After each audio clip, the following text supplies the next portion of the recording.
Bab 911 sampai bab 920. Saat melihat Zhao Yu yang mengenakan kostum iblis, mata Cui Lizu terbuka lebar. Dia kemudian berkata, "Kamu terlihat sangat menakutkan dengan kostum itu. Jika bukan karena tongkatmu, aku tidak akan tahan melihatmu." Ran Tao menyeka keringat dingin di dahinya dan berkata, "Ya, tatapan ini saja bisa membuat orang takut setengah mati, terutama di malam hari." Zheng ketahu apa yang ingin dilakukan Zhao Yu selanjutnya. Setelah melihat Zhao Yu melambaikan tangannya, dia langsung berbaring dan berpura-pura menjadi korban yang tidak sadarkan diri. Beberapa detik kemudian, dia berpura-pura bangun, lalu menoleh ke belakang. Setelah melihat Zhao Yu mengenakan kostum iblis, Zheng kegemetar dan berkata, "Pemimpin, aku ingin melarikan diri." Kemudian, yang lain menoleh untuk melihat apa yang ada di belakang Zheng Ke dan melihat bahwa itu adalah tepi bangunan tempat korban jatuh.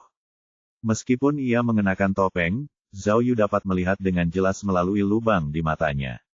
Akan tetapi, karena lubang hidung topeng itu kecil, sulit untuk bernapas, sehingga orang dapat mendengar napasnya yang terengah-engah.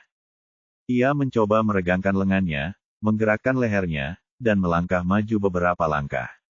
Melihat mata dan ekspresi orang lain, ia dapat melihat dengan jelas ketakutan mereka. Meskipun anggota timnya tahu bahwa iblis di depan mereka itu palsu, mereka tetap takut. Jadi, Zhao Yu bertanya-tanya, betapa lebih takutnya para korban itu, karena tidak tahu apa itu. Dan karena sudah larut malam, para korban terbangun dan mendapati diri mereka terbaring di sini. Zheng keduduk dan menunjuk Zhao Yu. Ia kemudian berkata, "Dari sudut pandangku, rasanya seperti kau sedang berlari ke arahku." Korban harus berlari ke arah yang berlawanan karena takut, dan itulah yang diinginkan si pembunuh. Cui Lizu menunjuk ke tepi gedung. Mereka tidak mungkin tahu bahwa mereka berada di gedung tinggi. Baiklah, Zhao Yu merasa sedikit tertekan saat ia melepaskan topeng iblis yang berat dan berkata dengan marah, "Saksi juga menyebutkan api hijau. Kostum iblis itu jelas bukan sekadar alat yang digunakan untuk menakut-nakuti korban. Pembunuhnya pasti memiliki pemahaman yang baik tentang psikologi, jadi rencananya yang sebenarnya tampaknya untuk menakut-nakuti seseorang sampai mati." "Bos, sekarang sepertinya Han Kuan pastilah pembunuhnya," kata Ran Tao. "Tapi, kita masih belum bisa menemukan bukti yang membuktikannya. Apa yang harus kita lakukan selanjutnya?" Sebenarnya, Zhao Yu juga mengkhawatirkan hal yang sama. Meskipun hanya ada satu pembunuh, kasus ini adalah kasus paling rumit yang pernah dia tangani. Alasannya adalah karena dia tidak dapat menemukan bukti yang dia butuhkan untuk menghukum Han Kuan. Han Kuan tidak kenal takut sejak awal, dan bahkan setelah bertahun-tahun, polisi tidak dapat menemukan apapun untuk digunakan untuk menjeratnya. Selama polisi tidak memiliki bukti, itu berarti dia tidak akan dituntut. Pada pukul 5 sore, Zhao Yu dan yang lainnya kembali ke kantor di kantor polisi Beiqian. Perjalanan ke pabrik ini hanya membawa mereka pada hubungan antara kasus iblis dan 11 pembunuhan. Sebelum mereka pergi ke pabrik, Miao Ying telah meminta Wu Xiumin untuk memberikan sedikit tekanan pada Han Kuan saat menyelidikinya, berharap bahwa suasana yang penuh tekanan dengan lebih banyak interrogator dan waktu interogasi yang lebih lama akan menghancurkan Han Kuan, sehingga mengakui kesalahannya. Namun, karena Han Kuan adalah seorang novelis kriminal, ia mengetahui semua tentang proses interogasi polisi, dan bahkan tanpa kehadiran pengacara, ia menangani semuanya dengan baik. Awalnya, dia menolak untuk mengakui apapun, hanya diam saja. Kemudian, dia mengaku bahwa dia menderita beberapa penyakit, termasuk penyakit jantung, dan perlu istirahat. No.com. Saat ini, tim Zhao Yu sedang duduk bersama membahas kasus tersebut. Miao Ying menunjuk ke papan tulis yang penuh dengan catatan dan berkata dengan sungguh-sungguh, "Tugas kita satu-satunya adalah menemukan bukti. Kita harus membuktikan bahwa Han Kuan adalah pembunuh sebenarnya dari kasus iblis, sekaligus orang yang bertanggung jawab atas kematian istrinya." Meskipun tujuan mereka jelas, mereka sama sekali tidak merasa bersemangat. Ini karena semua orang tahu betapa sulitnya menemukan bukti yang mereka butuhkan. Jika ada bukti yang mudah ditemukan, kasus ini pasti sudah ditutup oleh tim investigasi khusus sebelumnya. Karena ini adalah kasus yang masih belum bisa dipecahkan oleh polisi, bahkan setelah 10 tahun, semakin lama semakin sulit untuk membuat kemajuan. Zhao Yu berhasil memecahkan kasus penculikan Mianling karena ada saksi. Dia berhasil memecahkan kasus mayat di bank karena Qiu Xin yang tertangkap di tempat kejadian. Sedangkan untuk kasus mayat wanita tanpa kepala yang terkenal, dia berhasil memecahkannya karena dia telah menghancurkan pertahanan psikologis pembunuh Li Fei. Namun, Han Kuan berbeda. Dia sangat teliti, tenang, dan sangat memahami prosedur penyelidikan polisi. Dia juga sangat kuat secara mental. Untuk menghancurkan orang seperti itu, Zhao Yu tahu bahwa ia harus menemukan bukti yang kuat. Namun, apakah itu benar-benar ada saat ini? Zhao Yu bertanya-tanya. Melihat orang lain kesal, Cui Lizu menggigit bibirnya dan bertanya, bagaimana kalau kita menggali tubuh para korban? Apa? Rantau terkejut dengan usulan acak ini. Mengapa kamu ingin melakukan itu? Cui Lizu menjelaskan, Anda mengatakan bahwa polisi tidak dapat memecahkan kasus ini di masa lalu karena teknologi lama. Sekarang, kita dapat menggunakan metode canggih untuk memeriksa mayat-mayat tersebut.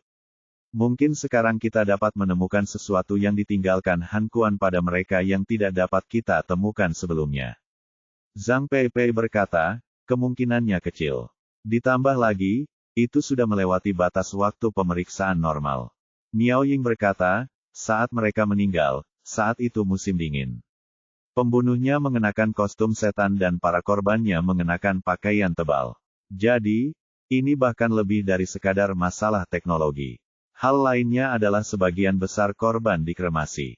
Cui Lizu bertanya dengan cemas, lalu, apa yang bisa kita lakukan? Kita tidak bisa hanya menunggu Han Kuan dibebaskan. Mengenai pertanyaan Cui Lizu, tidak ada seorang pun di tempat kejadian yang dapat menjawabnya. Jadi, Cui Lizu menghela napas dan berkata sambil tersenyum sedih, ayahku dulu mengatakan kepadaku bahwa tidak ada apapun di dunia ini yang tidak dapat ia lakukan. Aku selalu mengoreksinya dan berkata bahwa ia tidak dapat mencuri waktu, masa muda, keluarga, dan sebagainya. Haha, sepertinya aku dapat menambahkan satu hal lagi ke dalam daftar itu sekarang. Tidak peduli seberapa hebatnya ia tidak dapat mencuri bukti untuk menghukum seseorang. Tidak bisa mencuri bukti. Miao Ying menggelengkan kepalanya penuh arti sambil mengulang kata-kata itu. Ia kemudian bertanya kepada yang lain, jika Han Kuan membunuh Zhang Jingru karena ia melihat kostum iblisnya, lalu di mana ia menyimpan kostum iblis aslinya? Zhao Yu mengerti apa yang dipikirkan Miao Ying, dan dia langsung berkata, Han Kuan sangat berhati-hati hingga dia membunuh istrinya demi menjaga rahasianya. Dia pasti telah membuang kostum iblisnya. Miao Ying kemudian mengajukan pertanyaan lain, jadi, dia membuat kostum iblis itu sendiri. Bisakah kita memeriksa sumber bahannya? Zhang Peipei berkata dengan tergesa-gesa, orang-orang kita sudah melakukannya. Namun, jika itu hanya kain biasa, sulit untuk menentukan sumber pastinya. Saat mereka sedang mendiskusikan kasus tersebut, Zhao Yu menyadari bahwa petualangan sampingan hari ini telah berakhir. Zhao Yu terkejut, membuka sistem dan melihat bahwa dia telah menyelesaikan heksagram Qiangen, dan dia bahkan mendapat skor penyelesaian yang tinggi yaitu 169%. Oleh karena itu, selain alat pengatur tulang tak terlihat, ia juga memperoleh 5 alat kelas 1 lainnya. Namun, Zhao Yu cukup bingung dengan akhir yang cepat ini. Saat itu baru pukul 5 sore, dan hari ini adalah heksagram Qiangen, jadi dia tidak bisa tidak bertanya-tanya. Bagaimana ini bisa berakhir begitu cepat? Apakah aku melewatkan sesuatu atau melakukan kesalahan? Atau, apakah ini memiliki makna yang berarti? Tiba-tiba, firasat buruk menyergap hati Zhao Yu. Di kamar hotel, Zhao Yu tiba-tiba terbangun dan membuka matanya. Dia terengah-engah dan menatap sekelilingnya dengan ngeri. Saat keringat menetes di pipinya, jantungnya berdebar kencang. Terdengar suara air mengalir dari kamar mandi, dan sedetik kemudian, sosok yang dikenalnya keluar dari kamar mandi. Wah, kamu mengagetkanku. Bos, kamu sudah bangun. Cui Lizu berlari keluar dari kamar mandi dan berkata, kamu tidur lebih dari 10 jam.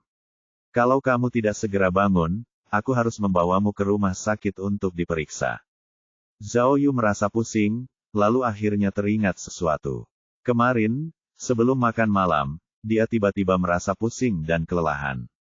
Kemudian, Miao Ying dan Ran Tao telah mengirimnya kembali ke kamar hotel. Dan, dia tidak bangun sampai sekarang. Dia melihat jam tangannya. Saat itu sudah tengah hari. Pimpinan Miao menemanimu sepanjang malam dan harus bertanggung jawab atas penyelidikan pagi ini. Jadi, dia memintaku untuk menjagamu.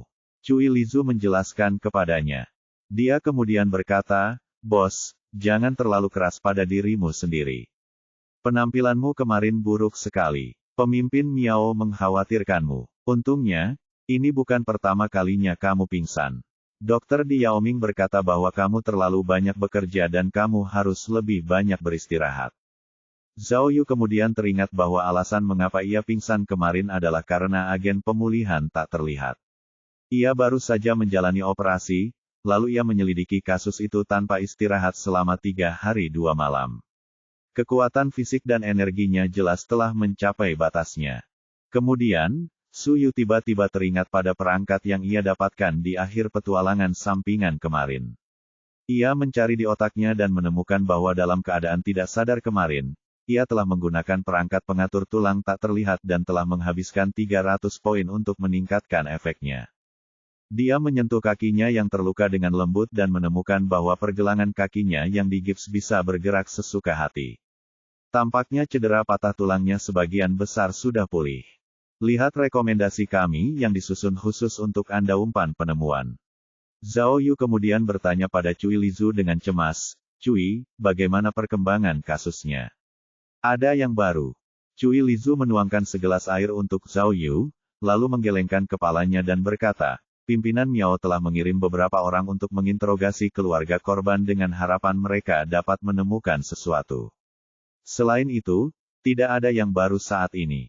Zhao Yu menggelengkan kepalanya. Itu membuang-buang waktu. Buku catatan itu dengan jelas mengatakan bahwa tim sebelumnya telah mendatangi rumah korban. Jika memang ada bukti di sana, mereka pasti sudah menemukannya. Pokoknya, aku harus pergi, no.com. Cui Lizu tiba-tiba memasang ekspresi marah di wajahnya saat dia berkata, "Bos, lihat apa yang terjadi padamu. Kamu perlu lebih banyak istirahat. Kasus ini penting, tetapi tubuh yang sehat tidak ternilai harganya. Kamu belum makan siang kemarin, jadi kamu pasti lapar sekarang. Aku akan memesan sesuatu untukmu. Oh, aku harus memberitahu pemimpin Miao bahwa kamu sudah bangun. Mereka semua khawatir padamu." Kemudian, Cui Lizu mengeluarkan ponselnya dan mengirim pesan kepada Miao Ying. Pada saat yang sama, Zhao Yu melihat jam tangannya lagi. Tiba-tiba teringat hal penting lainnya. Heksagram. Sial, sudah jam 12 dan aku bahkan belum membuka heksagram hari ini. Bahkan dalam situasi seperti ini, aku tidak boleh melewatkan 1 heksagram pun. Zhao Yu mengklik antarmuka sistem dan membuka heksagram baru. Ia tercengang oleh heksagram baru itu. Itu adalah Sun Dui. Ah! Kenapa? Zhao Yu membuka matanya lebar-lebar dan memastikan bahwa itu memang Sun Dui.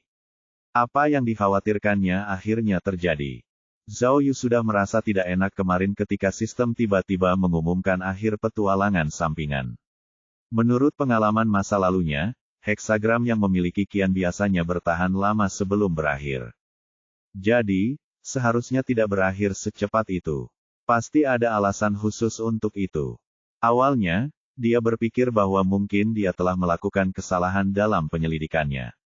Namun, dia kemudian berpikir, "Tapi, mengapa saya harus mendapatkan 169% untuk heksagram Qian Gen jika saya melakukan kesalahan?" Qian adalah heksagram majemuk. Dia menganalisis pengalaman kemarin. Sambutan yang meriah adalah Zen, yang berarti hadiah itu mungkin Dui. Menyentuh tangan kepala suku adalah Kan, dan bertemu Ran Tao dan Zheng Ke dan yang lainnya mungkin Li. Oleh karena itu, mengenai heksagram Qian, dia jelas tidak tampil cukup baik untuk mencapai skor tinggi. Lagi pula, 169% adalah penilaiannya atas penampilannya dalam heksagram Gun.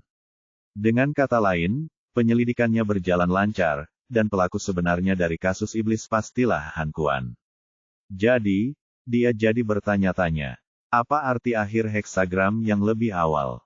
Apakah itu konfirmasi dari sistem bahwa saya mencurigai orang yang tepat, Han Kuan? Bersiaplah untuk rekomendasi yang lebih personal di sini umpan penemuan.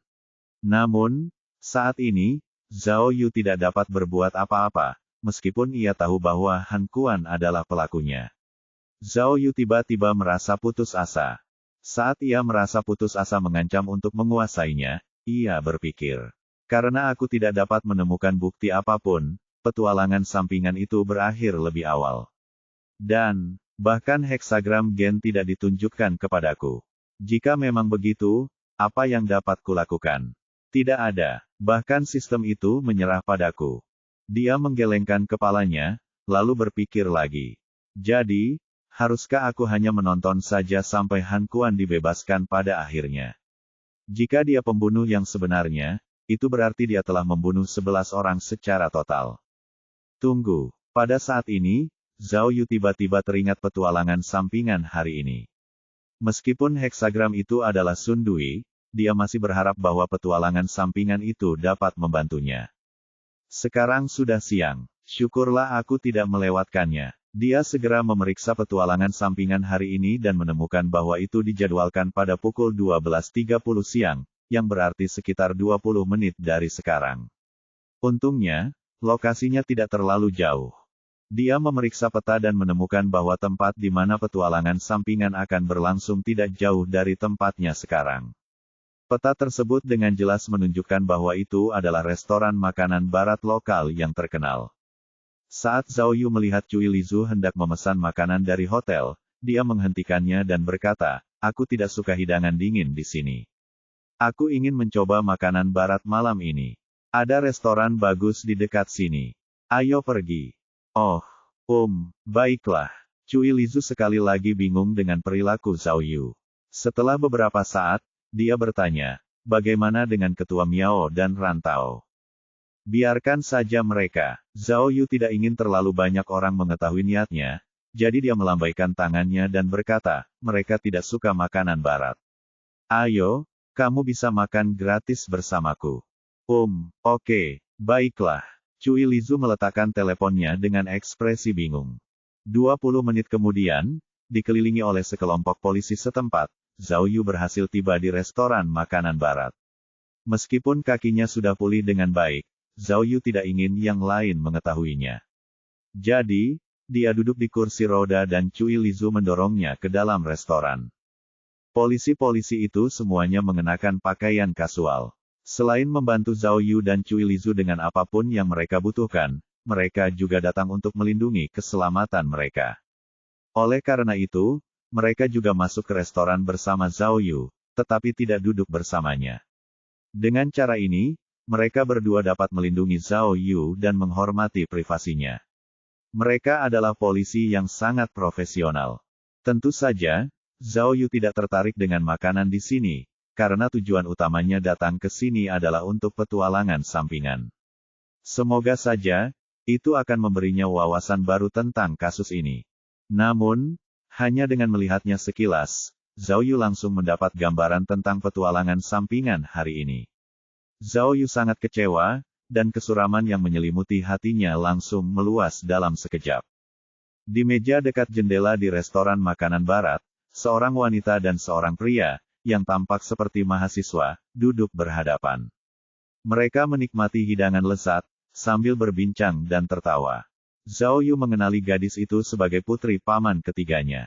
Dengan kata lain, dia adalah sepupunya yang lebih muda.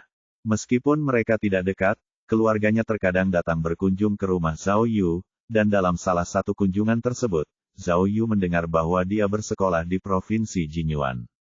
Namun, dia tidak tahu bahwa dia juga berada di Beiqian. Ketika melihat sepupu jauhnya ini, kekecewaan Zhao Yu terlihat jelas. Ini karena dia telah membuka heksagram Sun Dui hari ini, di mana Sun mewakili keluarga. Sekarang setelah dia melihat sepupunya, itu berarti petualangan sampingan hari ini tidak terkait dengan kasus tersebut. Meskipun kecewa, untuk memastikan tebakannya benar, Zhao Yu mendorong kursi rodanya ke depan dan menyapa sepupunya. Sepupunya langsung mengenalinya dan terkejut serta senang melihatnya. Kemudian, mereka mengobrol tentang anggota keluarga dan berita terkini. Sepupu itu memperkenalkan pemuda itu kepada Zhao Yu, mengatakan bahwa pemuda itu adalah teman barunya. Namun, setelah melihat Zhao Yu, pemuda itu menjadi gugup. Suaranya terdengar aneh dan dia mulai bertingkah sangat aneh. Tanpa banyak bicara dengannya, Zhao Yu memastikan bahwa pria ini pasti punya masalah. Matanya melihat ke sana kemari untuk menghindari tatapan mata Zhao Yu, dan keringatnya mengucur deras. Zhao Yu juga bisa melihat sebagian tato mengintip dari kerahnya. Zhao Yu mencari di sistemnya dan menemukan bahwa pria di depannya telah terlibat dalam beberapa penipuan kampus dan dicari oleh polisi. Dia adalah seorang penipu yang mengerikan, yang hanya mengejar gadis-gadis kampus, mengambil keuntungan dari mereka secara finansial dan seksual. Setelah mengetahui hal ini, Zhao Yu tidak berkata apa-apa. Dia hanya mengambil cangkir kopi dari meja dan memukulnya tepat di wajahnya. Dapatkan lebih banyak pengalaman penjelajahan Anda dengan konten custom kami umpan penemuan. Pemuda itu mengerang. Ia lalu menatap Zhao Yu yang duduk di kursi rodanya, meraih gelas anggur merah, dan ingin melawan. Namun, beberapa pistol diarahkan padanya sebelum ia sempat berdiri. Dia sangat ketakutan hingga dia menutupi kepalanya dengan kedua tangan dan berjongkok di tanah karena takut. Kemudian, mereka menangkapnya dengan mudah. Polisi membawanya ke kantor polisi dan menahannya. Ketika sepupu Zhao Yu mengetahui tentang riwayat kejahatan pria ini, dia bersyukur bahwa Zhao Yu muncul di waktu yang tepat, dan dia juga merasa takut memikirkan apa yang akan terjadi padanya jika Zhao Yu tidak ada di sana. Setelah dia memberikan pernyataan tertulis di kantor polisi, Zhao Yu dan Cui Lizu akhirnya bisa makan siang. Namun, meskipun dia makan dengan puas, Zhao Yu masih merasa tidak enak. Alasannya adalah karena setelah makan siang, dua kejadian menyedihkan terjadi. Yang pertama adalah dia menerima pesan pembayaran. Sebagai penghargaan atas kinerja yang luar biasa dalam memecahkan kasus mayat perempuan tanpa kepala, Departemen Kepolisian Kinsan telah memberinya hadiah sebesar 100.000 yuan, yang sekarang sedang dikirim ke rekeningnya. Nov L.B. Jen. Hal kedua adalah begitu dia menerima teks, sistem memberitahunya bahwa dia telah memperoleh skor penyelesaian 149% dan 2 perangkat kelas 1 untuk petualangan sampingan hari ini. Tiba-tiba, Zhao Yu merasa putus asa. Baru 1 jam sejak dia membuka heksagram itu, dan petualangan sampingannya sudah berakhir. Akhir yang tergesa-gesa seperti itu tidak diragukan lagi berarti bahwa heksagram ini sama sekali tidak berguna untuk penyelidikannya terhadap kasus iblis. Kenyataan yang kejam akhirnya membuat Zhao Yu mengerti sesuatu. Dulu, di setiap momen kritis, sistem akan memberinya beberapa wawasan sehingga dia bisa memecahkan kasus dan membuat semacam prestasi. Tidak peduli seberapa sulit atau rumitnya kasus tersebut, Zhao Yu selalu dapat memecahkan kasus tersebut dengan bantuan sistem. Namun, kali ini, kasus iblis benar-benar berbeda. Meskipun Zhao Yu telah menemukan pembunuhnya, ia gagal menghukumnya karena tidak adanya bukti. Dalam benak Zhao Yu, sistem itu menunjukkan kepadanya bahwa ia tidak dapat mengandalkannya untuk memecahkan kasus ini. Kekecewaan Zhao Yu bukan hanya karena kasus itu, tetapi juga karena dirinya sendiri. Ia akhirnya menyadari bahwa keyakinannya dalam memecahkan kasus sebagian besar berasal dari sistem, bukan dari kemampuannya sendiri. Dia tahu bahwa tanpa sistem, dia tidak akan pernah menjadi detektif hebat seperti sekarang. Jika bukan karena sistem yang membantunya menangkap pembunuh dari kasus pemerkosaan dengan taser, dia mungkin akan berhenti dan menjadi penjahat yang tidak berguna. Bahkan, jika bukan karena sistem, dia mungkin tidak akan mencapai apapun. Zhao Yu diliputi rasa frustrasi. Ini mungkin pertama kalinya dia merasa seperti ini. Dia tidak bisa menghilangkan perasaan itu. Sebelumnya, tidak peduli kesulitan atau bahaya apapun yang dia hadapi, dia tidak pernah membiarkan apapun mengalahkannya. Karena dia terjebak dalam semangat yang begitu rendah, setelah makan siang, Zhao Yu tidak kembali ke kantor polisi untuk bekerja dengan rekan satu timnya, tetapi kembali ke hotel untuk beristirahat, sambil mencari alasan kepada rekan satu timnya untuk ketidakhadirannya. Namun, karena suasana hatinya sedang buruk, mustahil baginya untuk beristirahat dengan baik. Ia hanya berbaring di tempat tidur, tidak memikirkan apapun, dan menyaksikan waktu berlalu perlahan di jam. Ia menghabiskan sisa sore itu dengan cara seperti ini, sangat menderita. Pengalaman masa lalu muncul di benaknya. Ia memikirkan masa-masa membanggakan saat ia memecahkan kasus penculikan Mianling. Ia juga teringat pada kuil Buddha emas, tempat ia memecahkan kasus dengan mempertaruhkan nyawanya dan mencium Miao Ying untuk memenangkan cintanya. Ia juga teringat pada kasus pemotongan tangan, kasus pembunuhan di apartemen, kasus mayat di bank, kasus pembunuhan tergesa-gesa, dan kasus mayat wanita tanpa kepala. Dia telah memecahkan banyak kasus, sambil belajar banyak dari setiap kasus.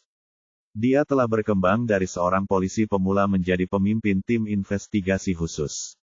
Saat dia memikirkannya lebih dalam, Zhao Yu tiba-tiba menyadari sesuatu. Hei, selain bantuan sistem, aku juga bekerja keras, kan? Ketika dia memikirkan hal ini, ada kilatan di matanya. Meskipun aku menggunakan sistem untuk membantuku memecahkan kasus, jika aku tidak bekerja 100 kali lebih keras daripada yang lain, aku tidak akan mampu mencapai kesuksesan seperti itu. Sekarang, hanya karena aku mengalami beberapa kesulitan, aku tidak boleh menyerah dan berpikir bahwa sistem tidak bersamaku kali ini. Dia menggertakkan giginya sebagai tanda tekad sambil terus berpikir. Mungkin ada alasan lain mengapa sistem tidak mau memberiku petunjuk kasus saat ini.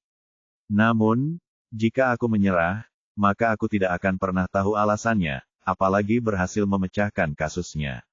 Setidaknya masih ada 5 hari tersisa sebelum Han Kuan dibebaskan. Zhao Yu, kau bodoh. Apakah operasi kecil benar-benar membuatmu tidak bisa berpikir? Zhao Yu kemudian berkata pada dirinya sendiri dengan keras, kau adalah pemimpin kelompok investigasi khusus yang menyebalkan. Bagaimana timmu bisa melewati masa sulit ini dengan pemimpin yang bodoh seperti itu?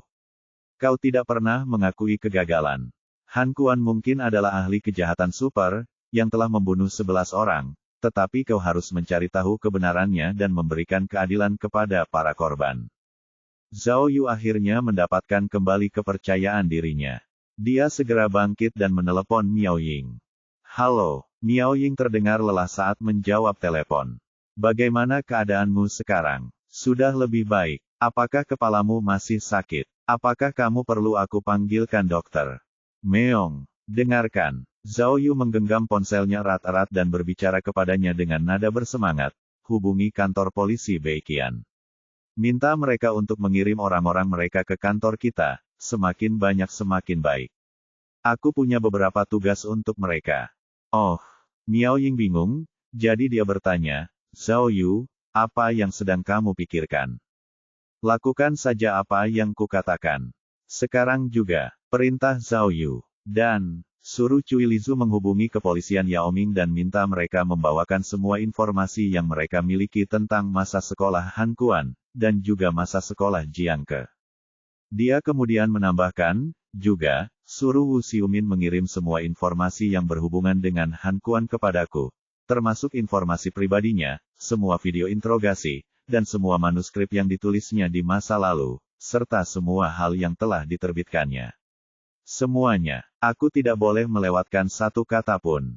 Zhao Yu kemudian berkata dengan tekad yang kuat, kali ini aku akan berusaha sekuat tenaga. Aku tidak percaya kejahatannya sempurna. Kita harus menemukan beberapa celah. Polisi Beiqian membuat Zhao Yu terkesan. Tepat setelah Zhao Yu memberi mereka perintah, mereka segera memanggil orang-orang dari kantor cabang lainnya, mengumpulkan ratusan orang untuk datang dan membantu upaya tersebut. Zhao Yu membagi mereka menjadi 10 kelompok, 9 di antaranya bertanggung jawab untuk menyelidiki korban kasus iblis secara langsung. Zhao Yu menuntut mereka semua untuk melakukan yang terbaik. Ia memerlukan penyelidikan menyeluruh terhadap situasi para korban sebelum mereka meninggal. Kesembilan kelompok tersebut diinstruksikan untuk tidak melewatkan satu pun detail dan mengumpulkan semua informasi yang dapat diakses. Kelompok yang tersisa bertanggung jawab utama untuk menyelidiki apa yang dilakukan Han Kuan tahun itu, sambil membuat laporan terperinci dan cermat tentang kegiatan Han Kuan saat ia berada di Beiqian. Setelah Zhao Yu memberikan tugas kepada semua orang, Wakil Kepala Biro Su menekankan betapa pentingnya disiplin diri selama penugasan ini. Ia kemudian menceritakan bagaimana ia meminta setiap orang untuk melaksanakan tugasnya dengan sempurna dan menyelesaikan tugasnya secepat mungkin. Mereka yang dapat menemukan petunjuk penting akan diberi penghargaan, sementara mereka yang kedapatan tidak bekerja cukup keras akan dihukum berat. Tak perlu dikatakan lagi, semua petugas polisi bekerja sangat keras setelah mendengar perintah kepala biro mereka. Setelah itu, Zhao Yu meminta Wu Xiumin untuk meminta kantor polisi Kota Emas untuk menyelidiki ulang Han Kuan, tanpa melewatkan satu hal pun. Zhao Yu juga menghubungi kepolisian Yao Ming dan menunjuk petugas Wang untuk bertanggung jawab atas penyelidikan di sana. Dengan cara ini, Zhao Yu telah berhasil memulai penyelidikan gabungan di 3 kota sekaligus. Meskipun pengaruh kasus setan tidak seluas kasus mayat perempuan tanpa kepala, kasus ini merupakan satu dari 5 kasus yang belum terpecahkan di Tiongkok. Ketika polisi setempat tahu bahwa mereka akan berpartisipasi dalam penyelidikan kasus setan yang terkenal itu, mereka bekerja sangat keras. Dalam beberapa hari berikutnya, berbagai macam materi baru dikirim ke kantor tim investigasi khusus. Tumpukan berkas kini tampak seperti gunung di kantor, dan Zhao Yu bersikeras memeriksa semuanya secara terperinci secara langsung. Pada hari-hari berikutnya, Zhao Yu menangani kasus tersebut seperti sedang berperang. Dia tidak mengganti pakaiannya, dan menghabiskan seluruh waktunya di kantor. Dia membaca setiap informasi dengan saksama, tidak melewatkan satu detail pun. Sikapnya yang pekerja keras mengejutkan rekan satu timnya, juga polisi setempat. Meskipun rekan satu timnya tahu bahwa Zhao Yu keras kepala dalam memecahkan kasus, mereka belum pernah melihatnya begitu tekun dalam satu kasus. Khususnya, Miao Ying, yang selalu bersama Zhao Yu selama masa transformasinya, sangat terkejut dengan perubahan Zhao Yu hingga ia hampir tidak dapat menggambarkan kegembiraannya dengan kata-kata. Ia tidak pernah menyangka bahwa seorang penjahat yang sombong dapat berubah menjadi polisi kriminal yang gigih dan tangguh. Melihat Zhao Yu tidak mudah menyerah, Miao Ying pun yakin bahwa ia telah membuat keputusan yang tepat dengan berinvestasi padanya. Sikap proaktif Zhao Yu juga meningkatkan moral timnya, dan selama beberapa hari berikutnya, mereka memeriksa banyak dokumen dan menganalisis banyak petunjuk terkait. Meskipun belum ditemukan bukti konklusif, kecurigaan mereka terhadap Han Kuan semakin kuat. Terkadang, memecahkan kasus itu seperti menyodok selembar kertas. Begitu petunjuk kunci ditemukan, mereka dapat melihat apa yang ada di balik sisi lain kertas itu. Jadi, mereka tahu bahwa mereka harus tetap bertekad dan terus menyodok. Selama penyelidikannya, Zhao Yu dengan cermat membaca novel-novel Han Kuan secara kronologis. Sungguh mengejutkan baginya bahwa jawaban yang selama ini dicarinya sudah ada di buku-buku Han Kuan. Meskipun novel-novel Han Kuan tidak terlalu populer, Zhao Yu menemukan bahwa ia memiliki logika yang sempurna dalam prosa-prosanya. Khususnya, dalam novel-novelnya yang terakhir, ia sangat pandai menggambarkan aktivitas psikologis. Ia akurat dan cermat dalam menggambarkan kondisi psikologis setiap karakter, baik karakter tersebut adalah penjahat atau penegak hukum. Jadi, ketika Zhao Yu selesai membaca buku-buku Han Kuan, ia menyadari fakta yang mengejutkan. Han Kuan tumbuh menjadi seorang psikolog yang hebat dengan menciptakan novel-novel fiksi kriminalnya. Ini menjelaskan bagaimana ia mampu menipu polisi dan bahkan menyesatkan Zhao Yu. Selain novel, Zheng Ke juga menemukan masalah besar dalam sebuah video yang diungkapnya. Itu adalah video interogasi sebelumnya di mana Han Kuan menangis terseduh-seduh atas kematian istrinya. Kata-katanya itulah yang secara khusus menarik perhatian Zheng Ke. Saat diinterogasi saat itu, Han Kuan berkata sambil menitikkan air mata, "Kamu bilang kamu tahu perasaanku, tapi siapa yang tahu bagaimana rasanya berbaring di dalam darah istriku?" Awalnya hal ini tidak terdengar penting, tetapi setelah Zhao Yu memikirkannya lebih saksama, hal itu semakin aneh baginya. Kemudian, Zheng Ke bertanya kepada Ba Chen tentang hal ini, dan menurut apa yang dapat diingatnya, ia juga merasa aneh bagi Han Kuan untuk mengatakan hal seperti itu. Hal ini terjadi karena, saat polisi tiba di tempat kejadian kematian Zhang Jingru, Han Kuan yang tidak sadarkan diri memegang pisau di tangannya. Awalnya, polisi mengira bahwa ia ingin bunuh diri, jadi mereka segera mengirimnya ke rumah sakit. Saat itu, pakaian Han Kuan berlumuran darah, sehingga seorang perawat harus melepaskan pakaiannya, membersihkannya, lalu menggantinya dengan pakaian rumah sakit. Pakaian berlumuran darah itu dikumpulkan sebagai barang bukti oleh polisi dan dikirim ke Departemen Forensik untuk pemeriksaan lebih lanjut. Menurut hasil tes dokter, Han Kuan dalam kondisi koma parah saat itu. Dia baru bangun pukul 8 pagi. Jadi, dia tidak mungkin tahu apa yang terjadi pada malam hari. Nov Lb. Jen. Terlebih lagi, Ba Chen ingat dengan jelas bahwa sampai polisi membawa Han Kuan dari rumah sakit ke kantor polisi sebagai tersangka pembunuhan istrinya, dia bahkan tidak tahu bahwa Zhang Jingru telah meninggal. Meskipun polisi menunjukkan kepadanya foto-foto tempat kejadian perkara selama interogasi, kata-katanya tetap tidak terdengar masuk akal. Lagi pula, meskipun dia tahu bahwa dia telah berbaring di dalam darah istrinya, bagaimana mungkin dia bisa merasakannya? Ini jelas membuktikan bahwa dialah pembunuh yang membunuh Zhang Jingru. Dia sadar ketika berada di dalam darah Zhang Jingru. Selain dua hal di atas, mereka juga menemukan fakta baru saat menyelidiki korban kasus setan. Tim investigasi yang bertugas menyelidiki wanita berusia 60 tahun itu menemukan tetangga wanita tua itu. Menurut salah seorang tetangganya, beredar rumor bahwa nenek itu biasa membunuh dan menyiksa binatang kecil sebelum meninggal. Tetangganya cukup yakin bahwa rumor itu berasal dari internet. Setelah mendengar hal ini, polisi segera melakukan investigasi terhadap rumor tersebut dan akhirnya menemukan sumbernya di internet. Padahal, pada tahun terjadinya kasus setan, perangkat lunak chat seperti Kiki belum banyak digunakan. Sebagai gantinya, anak muda setempat mengobrol daring di forum obrolan bernama Friend. Itu adalah platform terbuka yang mirip dengan grup obrolan masa kini. Orang-orang dapat berbicara dengan orang asing dan menjalin pertemanan dengan cara ini. Aplikasi ini sangat populer pada saat itu. Namun, platform obrolan semacam ini hanya populer di tingkat regional. Rumor tentang nenek yang membunuh hewan kecil itu berasal dari platform obrolan ini, yang menjelaskan bagaimana nenek itu menarik perhatian si pembunuh. Itu karena dia menemukannya melalui platform ini. Oleh karena itu, Zhao Yu dan yang lainnya akhirnya mengerti mengapa Han Kuan bisa mendapatkan informasi tentang targetnya dengan begitu cepat. Dia pasti mendapatkannya melalui platform ini. Saat itu, forum tersebut tidak mensyaratkan nama asli untuk mendaftar. Pengelolaannya juga sangat buruk, dengan sedikit fitur keamanan.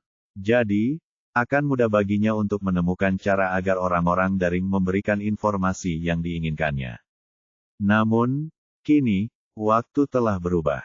Setelah bertahun-tahun berlalu, tim tahu bahwa mereka tidak mungkin dapat menemukan rekaman obrolannya. Selain itu, bahkan jika mereka dapat menemukan rekaman obrolan Han Kuan, itu tidak akan menjadi bukti yang cukup meyakinkan. Oleh karena itu, meskipun mereka menemukan forum ini, mereka tetap tidak menemukan bukti yang kuat. Untuk membuktikan kesalahan Han Kuan, mereka harus menemukan bukti yang lebih meyakinkan. Tetapi, Zhao Yu belum membuka heksagram gen apapun selama beberapa hari ini, dan dia khawatir ini mungkin merupakan tanda bahwa dia ditakdirkan gagal. Tidak, Zhao Yu berteriak dalam hatinya. Dia pasti tidak akan menerima ini. Sekarang, Zhao Yu memiliki pemahaman yang lebih dalam tentang Han Kuan. Dia yakin bahwa, meskipun Han Kuan pintar, kasus iblis bukanlah kejahatan yang sempurna. Dia bertekad untuk menemukan beberapa celah. Tanggal 23 Desember tahun kalender lunar. Sekarang, kurang dari 2 hari lagi dari tanggal pembebasan Han Kuan. Zhao Yu memejamkan mata dan dengan hati-hati memeriksa sistem keajaibannya dalam benaknya saat dia duduk di kantor kelompok investigasi khusus di kantor polisi Beiqian.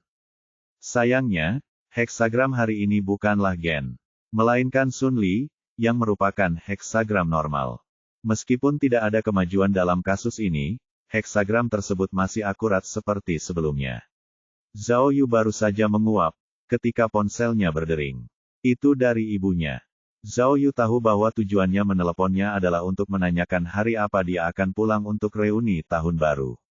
Namun, Zhao Yu belum yakin tentang tanggalnya, dan mengingat situasi saat ini, dia bertanya-tanya apakah dia bisa pulang tahun ini untuk festival musim semi.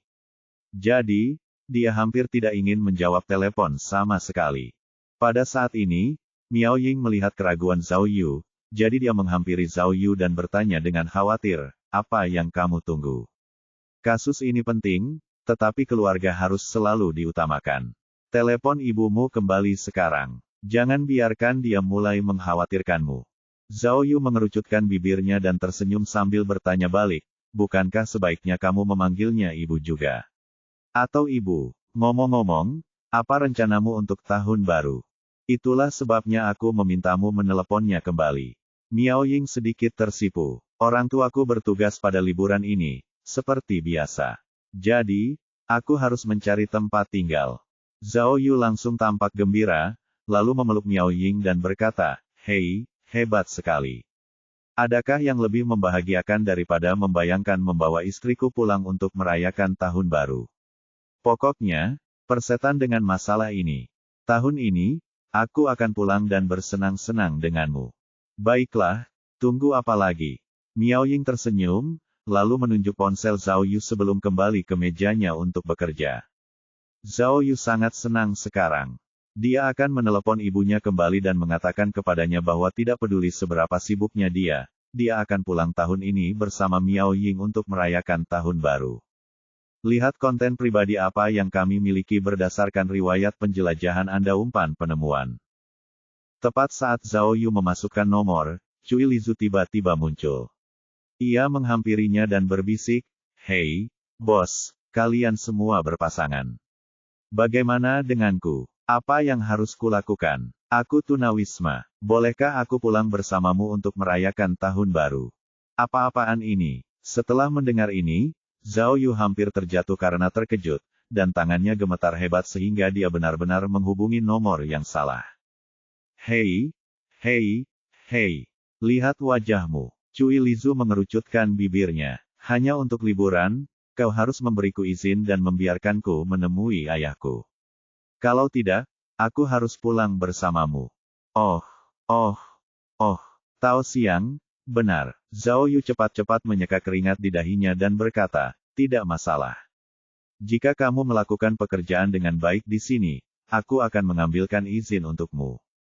Bagus. Tapi, kau harus berjanji untuk menepati janjimu.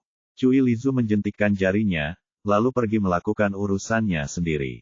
Sialan kau. Kau membuatku takut. Zhao Yu mengumpat, lalu membuka kembali buku alamatnya dan mencari nomor telepon ibunya. Tiba-tiba, dia melihat nomor orang lain dan berhenti. Nomor itu milik Kapten Jin, pemilik asli buku catatan kuning itu. Zhao Yu merenungkan hal ini dengan saksama selama beberapa saat. Tiba-tiba, ia memiliki dorongan untuk memanggil kapten tua ini. Kapten Jin adalah salah satu penyelidik khusus tim sebelumnya. Karena itu, ia ikut serta dalam penyelidikan kasus iblis. Jadi, mengapa aku tidak bertanya padanya apakah dia bisa membantuku menemukan sesuatu yang mungkin berguna dalam kasus ini? Begitu dia memikirkan kemungkinan ini, Zhao Yu segera menelepon Kapten Jin. Keluarga Kapten Jin pasti sedang menyiapkan pangsit untuk tahun baru, karena Zhao Yu dapat mendengar mereka memotong bahan-bahan untuk isian daging di latar belakang. Setelah Zhao Yu memperkenalkan dirinya, Kapten Jin pergi ke ruangan yang lebih tenang untuk berbicara dengan Zhao Yu di telepon. Zhao Yu meminta bantuan, jadi dia tidak menyembunyikan apapun darinya. Dia memberitahu Kapten Jin semua yang dia ketahui tentang kasus iblis. Setelah Kapten Jin mendengarkan semuanya, dia terdiam cukup lama. Kemudian, dia tiba-tiba berteriak pada Zhao Yu dengan heran, Zhao Yu, kamu benar-benar. Sungguh, aku tidak tahu harus berkata apa. Aku benar, aku memberikan buku catatan itu kepada pembaca yang sempurna. Jika bukan karena penyakitku, aku benar-benar ingin pergi bersamamu untuk menyelidiki kasus ini. Baiklah, Zhao Yu mengerutkan kening ketika mendengar ini, lalu bertanya dengan tergesa-gesa, Kapten Jin, apakah menurutmu ada cara lain bagiku untuk menemukan bukti penting yang terkait dengan kasus ini? Kapten Jin berpikir sejenak, lalu berkata, Zhao Yu, kamu sedang mencari orang yang tepat. Kalau aku tahu caranya, aku tidak akan menuliskan kasus itu di buku catatanku, kan? Zhao Yu bingung dengan kata-katanya. Kapten, saya tidak mengerti apa yang Anda katakan. Bisakah Anda membantu saya atau tidak? Kapten Jin terdiam sejenak, lalu tertawa. Dia jelas malu. Zhao Yu, aku sudah tua, loh. Tidak ada logika dalam perkataanku. Itu hanya apa yang aku pikirkan sambil lalu. Dia terkekeh, lalu menambahkan, sejujurnya, saya tidak punya banyak hal lain untuk dikatakan tentang kasus ini. Namun, saat kami menyelidiki kasus ini, itu hanya terjadi 1 tahun setelah kasus itu terjadi. Sekarang, Anda sedang menyelidiki kasus yang terjadi lebih dari 1 dekade lalu. Dan Anda bahkan menemukan tersangka. Anda brilian. Nov L.B. Jen. Baiklah, Zhao Yu tidak tahu harus berkata apa agar tidak terdengar terlalu sombong, jadi dia hanya menunggu Kapten Jin melanjutkan. Tapi, aku masih ingin berbagi sesuatu denganmu, kata Kapten Jin dengan tatapan serius. Merupakan suatu kehormatan besar bagiku untuk dapat berpartisipasi dalam penyelidikan kasus-kasus itu sebagai penyidik khusus. Pada titik ini, Kapten Jin tampak sangat bersemangat. Saat itu, kami tidak membuat kemajuan besar dan sangat kekurangan sumber daya. Meskipun yang lain memandang rendah kami, saya tidak pernah menyesal menjadi bagian dari tim investigasi. Yang menyedihkan adalah kami tidak dapat memecahkan kasus tersebut dan pembunuhnya mungkin masih melakukan perbuatan jahatnya di tempat lain saat kita berbicara. Namun, kami telah melakukan yang terbaik. Kapten Jin terdiam sejenak, lalu berkata dengan nada tegas dan pantang menyerah, kami sudah berusaha semaksimal mungkin, dan meskipun kami tidak mendapatkan hasil yang diharapkan, kami semua memiliki hati nurani yang bersih, tanpa penyesalan. Ingat, sebagai detektif kriminal, jangan terlalu menekan diri sendiri. Apapun yang terjadi, selama Anda melakukan yang terbaik dan memiliki hati nurani yang bersih, itu yang terpenting. Zhao Yu mengangguk dan sangat tersentuh oleh kata-katanya. Kapten Jin mewakili generasi penyidik kriminal yang lebih tua. Pada masa itu, mereka memiliki lingkungan kerja yang buruk dan teknologi yang ketinggalan zaman, yang tidak mendukung penyelesaian kasus. Namun, meski begitu, mereka tidak pernah patah semangat dan tidak pernah menyerah dalam menghadapi kesulitan tersebut. Meskipun hasil penyelidikan tidak selalu memuaskan, mereka bekerja keras, jadi mereka tidak pernah menyesali apapun. Inilah yang dipelajari Zhao Yu dari mereka. Zhao Yu, tidak ada tekanan. Situasimu jauh lebih baik daripada kami. Bagaimanapun, kau telah memecahkan kasus mayat wanita tanpa kepala. Meskipun kau mengacaukan kasus iblis, kau masih bisa tetap berada di kelompok investigasi khusus dan mempertahankan gelar pemimpinmu. Jadi, apa yang kau takutkan? Lakukan saja. Begitu Kapten Jin selesai berbicara, suara desakan seorang wanita tua terdengar di telepon, mengejutkan kedua pria itu. Itu pasti seorang wanita tua yang merupakan kerabat kapten, yang ingin menambahkan pendapatnya. Baiklah, cukup untuk hari ini, kata Kapten Jin dengan nada panik, jelas sedikit malu dengan interupsi yang mengejutkan itu. Aku harus membuat pangsit sekarang.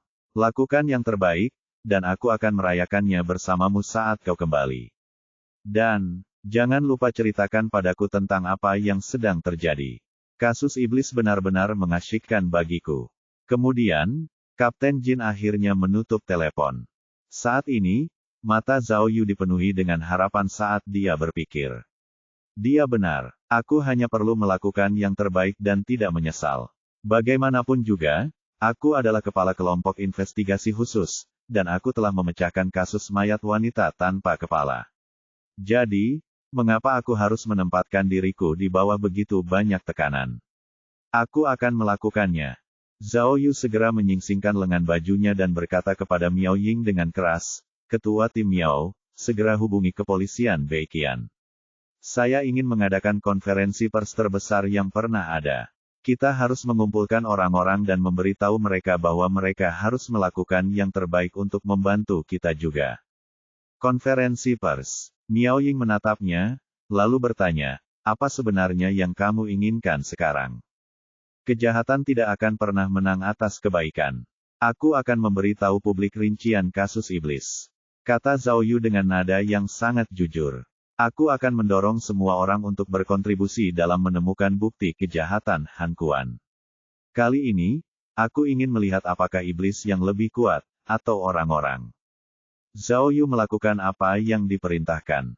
Pada konferensi pers yang diadakan oleh kantor polisi, ia melaporkan perkembangan kasus iblis, termasuk rincian seperti kemungkinan identitas pembunuh, bagaimana pembunuh menemukan targetnya, korban seperti apa yang mungkin diminati pembunuh, dan bahkan kebenaran tentang iblis. Tentu saja, alasan sebenarnya mengapa Zhao Yu mengumumkan rincian ini adalah untuk menghimbau penduduk setempat agar bekerja sama secara aktif dengan polisi. Polisi berjanji akan memberikan hadiah besar kepada siapapun yang dapat memberi mereka petunjuk. Tentu saja, begitu berita ini tersebar, berita itu langsung menimbulkan sensasi besar. Semua media meliput pengumuman ini, dan orang-orang yang mendengarnya merasa sangat gembira. Semua hal ini memicu tren perburuan setan. Zhao Yu juga telah membuat preseden baru dalam penyelidikan kriminal. Dulu, ketika polisi menggelar konferensi pers seperti itu karena kasusnya sudah terpecahkan atau karena ada kasus baru yang membutuhkan kerja sama dari masyarakat. Namun, untuk pertama kalinya dalam sejarah seluruh negeri, Zhao Yu mengadakan konferensi pers untuk meminta bantuan dalam menyelidiki kasus yang belum terpecahkan yang terjadi 15 tahun lalu. Tentu saja, Zhao Yu tidak impulsif dalam melakukan hal ini. Sebelum konferensi, dia telah memikirkannya beberapa saat, jadi dia sekarang memiliki tujuan yang jelas. Dia juga telah membuat laporan terperinci, yang dia berikan kepada divisi kriminal saat dia mengajukan lamarannya sesuai dengan prosedur standar. Meskipun divisi tersebut tahu bahwa konferensi tingkat tinggi seperti itu akan berisiko, para pemimpin tersentuh oleh tekad dan keberanian Zhao Yu. Mereka sepakat bahwa upaya menyelidiki kebenaran jauh lebih penting daripada hasil akhirnya. Oleh karena itu, permintaan Zhao Yu akhirnya disetujui dan sangat didukung. Tentu saja, selain mengagumi tekad Zhao Yu, para pemimpin juga sangat mementingkan petunjuk dan informasi yang telah diperolehnya. Dengan semua itu, mereka juga percaya bahwa ini adalah kesempatan terbaik untuk memecahkan kasus yang luar biasa ini. Oleh karena itu, mereka sangat yakin untuk bekerja sama dengan Zhao Yu untuk memberikan yang terbaik.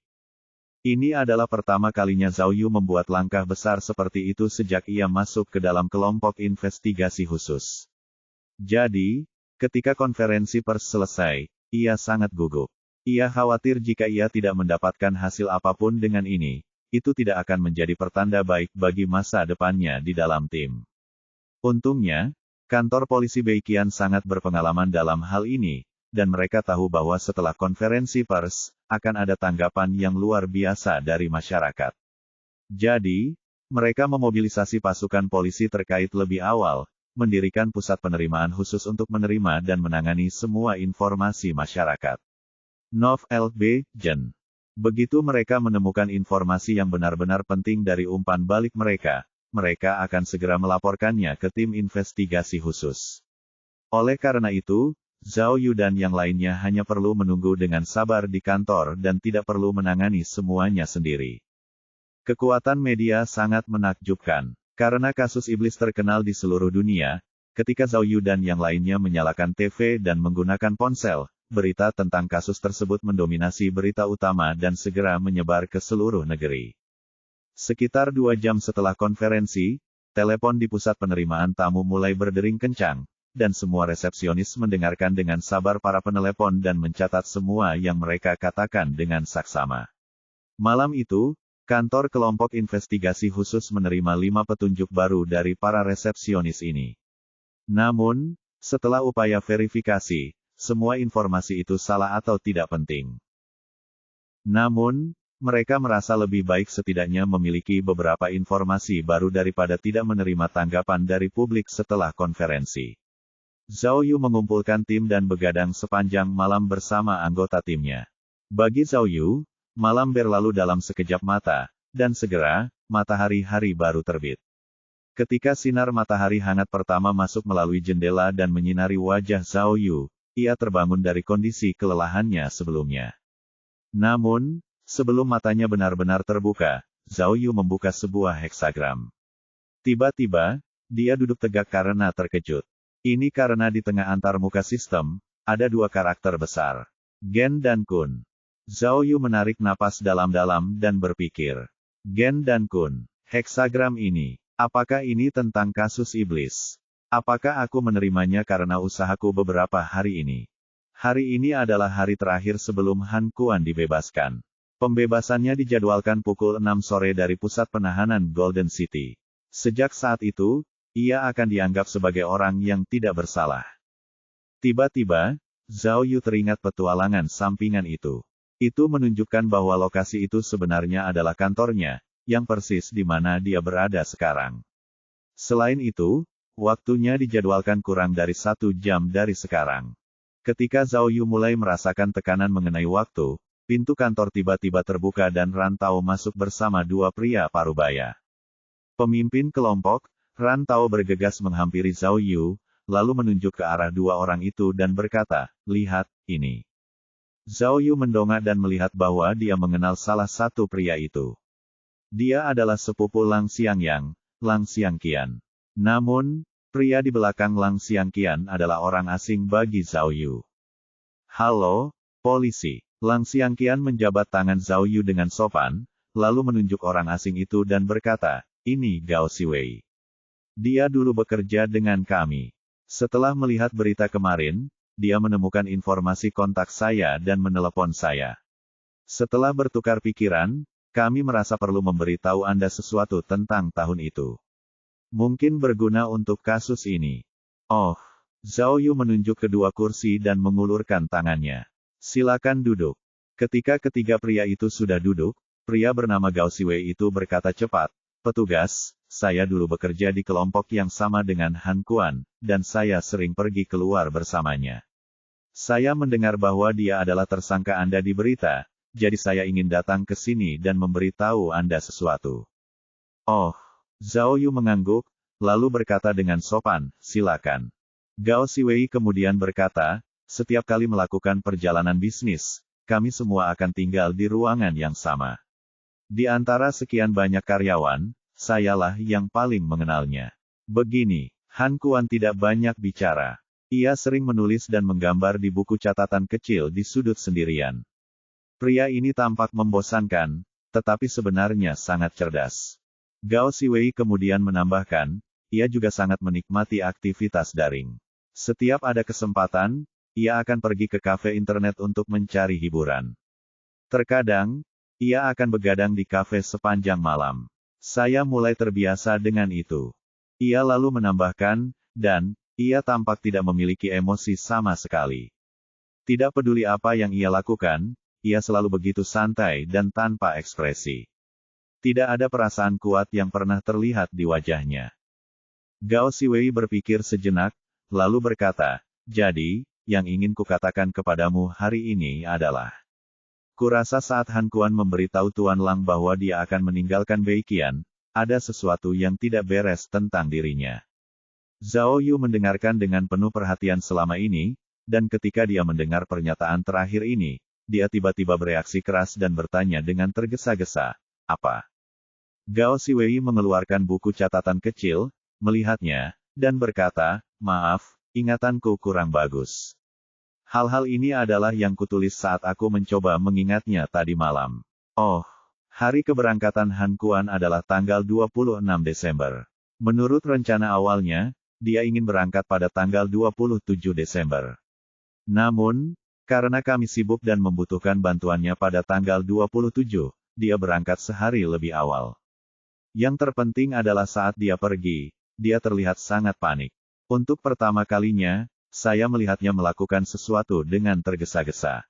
Kami semua mengira sesuatu yang serius telah terjadi pada keluarganya. Saat itu, Tuan Lang sedang sakit dan sangat kesakitan.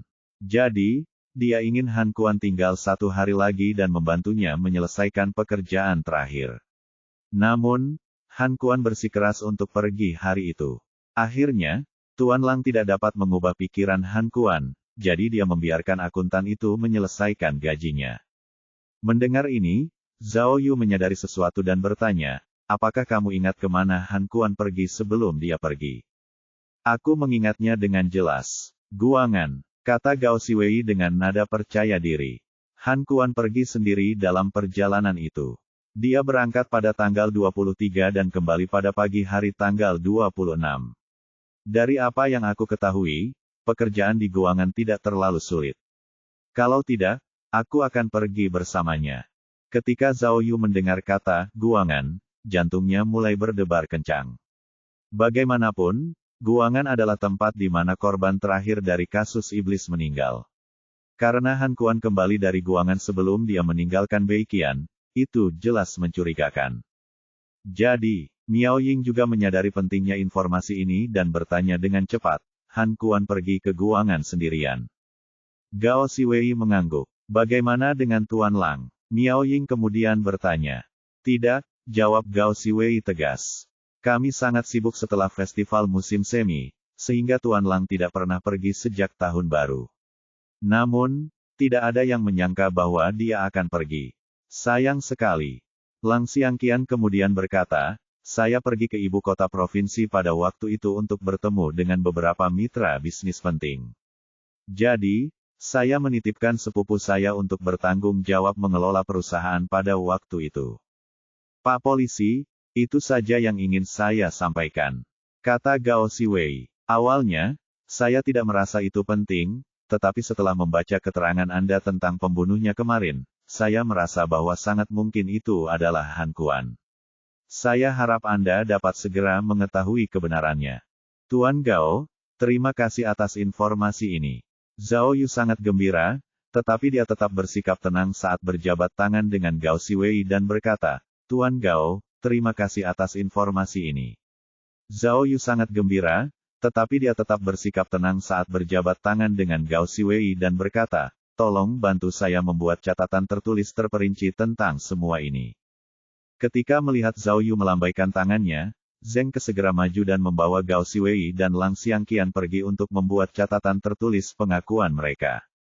Begitu mereka pergi, Miao Ying langsung menunjuk ke papan tulis dan berkata kepada Zhao Yu, korban terakhir kasus iblis meninggal di guangan pada hari yang sama ketika Lang Xiangyang pergi ke klinik untuk menemui dokter. Hari itu tanggal 25 Desember. Namun, mengenai Han Kuan, pada tanggal 26 Desember dia kembali ke Beiqian dan menyerahkan pengunduran dirinya kepada Lang Xiangyang. Zhao Yu segera menemukan masalah dengan hal ini dan berkata, pembunuhan terakhir terjadi sekitar pukul 3 pagi, dan guangan hanya berjarak 40 km dari Beiqian. Han Kuan membunuh orang. Mengapa dia tidak kembali pada hari yang sama? Apa yang dia lakukan setelah pembunuhan itu? Miao Ying juga sangat bingung saat dia bertanya dengan keras, dan, mengapa Han Kuan begitu panik? Cui Lizu menatapnya sebentar, lalu bertanya, apa yang terjadi pada Han Kuan di guangan setelah dia membunuh korban terakhir? Ya Tuhan, mungkinkah dia meninggalkan saksi? Itu mungkin saja. Meskipun Miao Ying mengangguk, dia tidak begitu yakin tentang hal ini, jadi dia menambahkan, tapi korban terakhir meninggal hari itu. Bahkan jika terjadi kecelakaan, itu tidak akan membuatnya harus menunggu dan kembali lagi suatu hari nanti, kan? Dia terlihat panik, gumam Rantau. Aku heran kenapa orang tuanya sekarang dalam keadaan sehat. Jadi, seharusnya bukan karena dia khawatir dengan keluarganya. Miao Ying ragu sejenak sebelum bertanya, Zhao Yu, bagaimana kalau kita jalan-jalan ke guangan? Zhao Yu menggelengkan kepalanya. Itu tidak akan membantu. Tempat kejadian perkara di guangan adalah bangunan terbengkalai yang sedang dalam proses pembongkaran. Jadi, tidak ada yang tersisa di sana. No.B.in.com. Miao Ying mengangguk, lalu bertanya, baiklah, haruskah aku menelepon Wu Xiumin dan menyuruhnya bertanya langsung pada Han Kuan? Tunggu sebentar. Sesaat, Zhao Yu tampak memikirkan sesuatu. Sambil menghentikan Miao Ying menelepon, dia berjalan ke salah satu papan tulis dan memikirkan sesuatu dengan saksama. Anggota tim terbiasa melihat Zhao Yu melakukan hal ini selama investigasi kasus, dan saat mereka melihatnya, mereka semua menahan napas, tidak bersuara sedikitpun. Setelah beberapa saat, Zhao Yu meletakkan tangannya di papan tulis dan berpikir keras hingga alisnya berkerut. Jelas bahwa dia benar-benar asyik dengan analisis kasus saat itu. Setelah merenung sekitar 10 menit, Zhao Yu mengetukkan buku jarinya pada sebaris kata di papan tulis dan berkata, saya merasa baru saja memahami sesuatu.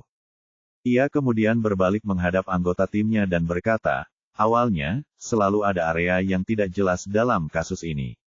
Namun sekarang, semuanya menjadi jelas bagi saya. Miao Ying bertanya padanya dengan tergesa-gesa, lalu, apa masalahnya? Zhao Yu sekali lagi menunjuk ke baris kata-kata itu dan berkata, pada awalnya, kami hanya memperhatikan bahwa si pembunuh menghentikan pembunuhan, tetapi kami mengabaikan hal penting lainnya. Namun, kami tidak dapat disalahkan untuk ini, karena pada saat itu, kami tidak memiliki informasi sebanyak yang kami miliki sekarang. Bos, Ran Tao menggaruk kepalanya, lalu bertanya, bisakah Anda menjelaskannya dengan cara yang lebih mudah kami pahami? Setelah merenungkannya sejenak, Miao Ying menebak, maksudmu alasan Han Kuan berhenti membunuh adalah karena sebuah kecelakaan. Dan, jika demikian, kecelakaan macam apa yang bisa membuatnya berhenti? Bukan hanya aku yang berpikir begitu. Zhao Yu berkata dengan hati-hati, tapi, apakah kau ingat kostum iblis itu? Han Kuan menggunakannya untuk menjebak Lang Xiangyang. Tapi, kami tidak pernah memikirkan mengapa dia melakukan itu. Cui Lizu memotongnya, berkata, itu tidak benar. Bukankah kamu mengatakan bahwa setahun setelah kasus itu, karena liputan pers saat itu, Han Kuan takut polisi akan mencurigainya, jadi dia kembali untuk meletakkan gugatan itu di ruang bawah tanah Lang Xiangyang. Zhao Yu mengangguk. Ya, tapi ada satu hal lagi. Pikirkan baik-baik, mengapa dia khawatir polisi akan mencurigainya? Jika kasus iblis ditangani dengan sempurna, mengapa dia merasa perlu kembali untuk menjebak Lang Xiangyang? Pertanyaan Zhao Yu membuat kantor itu tiba-tiba menjadi sunyi senyap. Zhao Yu kemudian melanjutkan, lebih sedikit lebih baik. Bagaimanapun, Huan Kuan pasti tahu bahwa menjebak Lang Xiangyang akan meningkatkan kemungkinannya untuk dicurigai oleh polisi sendiri. Karena itu adalah langkah yang sangat berisiko. Sebagai seorang ahli kejahatan, Han Kuan pasti sangat jelas tentang hal itu. Namun, meskipun begitu, dia tetap melakukannya. Apa maksudnya itu? Cui Lizu tiba-tiba menyadari sesuatu dan berkata, itu menunjukkan bahwa Han Kuan memang melakukan kesalahan besar saat itu, dan seseorang mendapatkan sesuatu darinya yang dapat mereka gunakan untuk memeras, bukan? Dia pasti sangat khawatir bahwa polisi akhirnya akan mengejarnya saat itu, jadi dia harus mengambil risiko dan menjebak Lang Xiangyang. Miao Ying juga mengerti maksud Zhao Yu dan menganggukkan kepalanya dengan penuh semangat sambil berkata, ya. Han Kuan pasti telah melakukan kesalahan, meninggalkan beberapa bukti. Tapi, meski begitu, pada titik ini, harapan yang ada di mata Miao Ying tiba-tiba memudar. Tetapi, Zhao Yu juga berkata dengan frustrasi, bukti-bukti itu sensitif terhadap waktu, artinya bukti itu penting pada saat itu, tetapi bukan berarti bukti itu masih relevan dengan kasus sekarang. Setelah 15 tahun, Han Kuan yakin bahwa bukti itu telah hilang atau tidak lagi dapat diterima. Jadi, itulah sebabnya dia tampak begitu tenang dan tak kenal takut. Ran Tao merasa tertekan saat memikirkan hal ini. Jadi, kita masih belum punya alasan untuk berbahagia. Tidak ada bukti. Miao Ying berkata, kau benar. Namun, Han Kuan kemungkinan besar telah melakukan kesalahan saat itu. Jadi bagaimanapun juga, kita harus mencari tahu apa kecelakaan itu. Ya, Cui Lizu mengangguk. Bagaimana jika benar-benar ada saksi? Atau beberapa? Bagaimana mungkin? Tanya Ran Tao. Kasus iblis menjadi sensasi besar saat itu. Jika ada saksi, apakah dia akan tetap diam di tengah semua kegaduhan itu? Jangan khawatir, setidaknya kita punya petunjuk sekarang. Zhao Yu mencoba menghiburnya. Bos, bagaimana mungkin aku tidak khawatir? Ran Tao melihat arlojinya dengan tidak sabar dan berkata, hanya ada 9 jam tersisa sebelum Han Kuan dibebaskan. Cui Lizu membalas, temukan buktinya, dan kita bisa menangkapnya lagi. Apa? Bagaimana jika Han Kuan kabur? Tanya Ran Tao. Tidak masalah. Itu hanya membuktikan bahwa dia bersalah. Kata Cui Lizu. Tapi, itu akan merusak Feng Shui kita. Kata Ran Tao. Polisimu percaya pada Feng Shui. Baiklah, sial. Haha, Cui Lizu menganggap ini sangat lucu. Saat mendengarkan Ran Tao dan Cui Lizu berdebat, Zhao Yu tampak lebih tenang dari sebelumnya. Ini karena dia masih menunggu dengan sabar momen penting itu.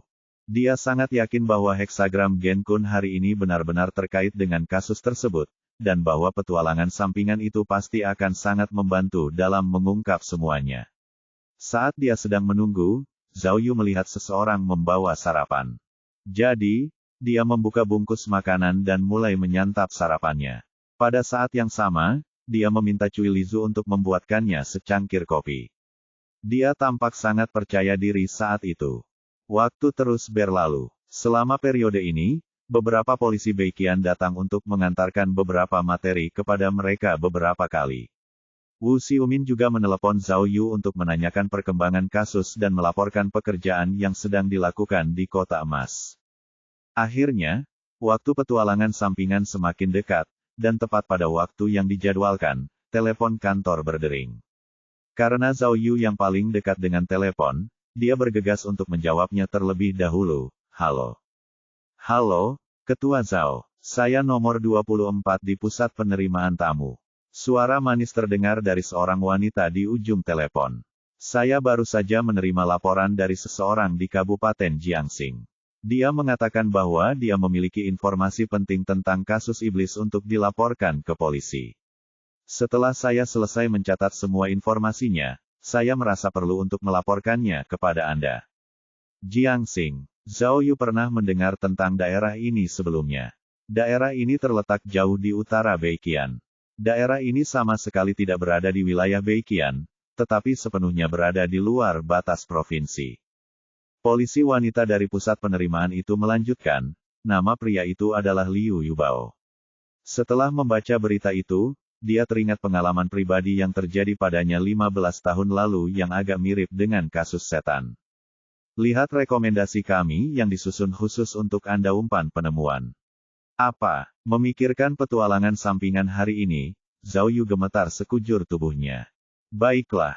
Mendengar keterkejutan Zhao Yu, polisi wanita dari pusat penerimaan tamu menjadi sedikit panik dan berkata dengan tergesa-gesa, Pimpinan Zhao, jika menurutmu informasi ini penting, aku akan meneleponnya kembali sekarang, dan aku dapat menghubungkan kalian berdua sehingga kalian dapat menanyakannya kepadanya secara langsung. Ya, bagus. Zhao Yu berpikir sejenak, lalu segera menutup telepon. Ada apa? Mendengar reaksi Zhao Yu yang tidak biasa, salah satu anggota tim bertanya. Tak lama kemudian, semua anggota tim berkumpul di sekitar Zhao Yu. Beberapa detik kemudian, telepon berdering lagi. Polisi wanita yang sama, yang langsung menghubungkan informan itu dengan Zhao Yu. Suara seorang pria dengan aksen yang kuat tiba-tiba terdengar dari telepon. Zhao Yu melihat bahwa anggota tim di sekitarnya penasaran, jadi dia menyalakan mode pengeras suara. Ya, bisakah kau ceritakan lebih lanjut tentang apa yang kau katakan pada wanita baik itu tadi? Pinta Zhao Yu. Pak Polisi, pertama-tama Anda harus tahu bahwa saya hanya melakukan ini untuk membantu Anda. Saya warga negara yang baik, kata Liu Yubao dengan suara rendah. Saya tidak peduli dengan imbalan apapun. Saya hanya ingin membantu Anda memecahkan kasus ini dengan sepenuh hati. Saya berani bersumpah bahwa saya mengatakan yang sebenarnya. Baiklah, apapun yang ingin kau katakan, katakan dengan cepat. Zhao Yu mendesak pria itu. Saya sudah membaca berita, dan saya pikir 15 tahun yang lalu, pada malam itu juga, saya hampir mati. Kata Liu Yubao dengan nada takut. Itu hari ulang tahun kakak ipar saya, jadi saya minum beberapa teguk dan mabuk saat perayaan itu. Ketika saya membuka mata keesokan harinya, saya mendapati diri saya terbaring di koridor yang aneh, pakaian saya tertutup tanah, dan dahi saya bengkak. Dia menarik napas, lalu melanjutkan, ya, menurutku itu aneh sekali. Lagi pula, aku memang minum banyak, tetapi tidak sampai pingsan atau lupa jalan pulang. Lagi pula, bahkan jika aku tidak ingat jalan pulang, aku tidak akan pergi sejauh itu, apalagi berkeliaran di daerah pemukiman yang aneh. Liu Yubao kemudian berkata, saya juga samar-samar ingat bahwa seseorang menutup mulut saya malam itu, itulah sebabnya saya pikir saya kehilangan kesadaran. Tapi, karena tidak ada hal buruk yang terjadi pada saya pada akhirnya, selain bangun dalam keadaan sangat bingung, saya tidak terlalu memikirkannya sampai saya melihat berita. Apa yang Anda katakan tadi malam benar-benar membuat saya takut. Liu Yubao menelan ludah, lalu berkata dengan ekspresi panik di wajahnya, ini hampir sama dengan kasus iblis.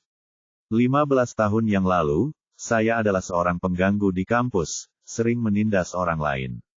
Jadi, saya takut setengah mati. Pikirkanlah, hari itu, pembunuh iblis itu mungkin sedang mencari saya. Sepertinya saya seharusnya sudah dibunuh. Mungkin dia mengira saya sudah mati ketika saya pingsan. Siapa tahu. Zhao Yu merasakan hawa dingin menjalar di punggungnya saat ia bertanya cepat, distrik mana?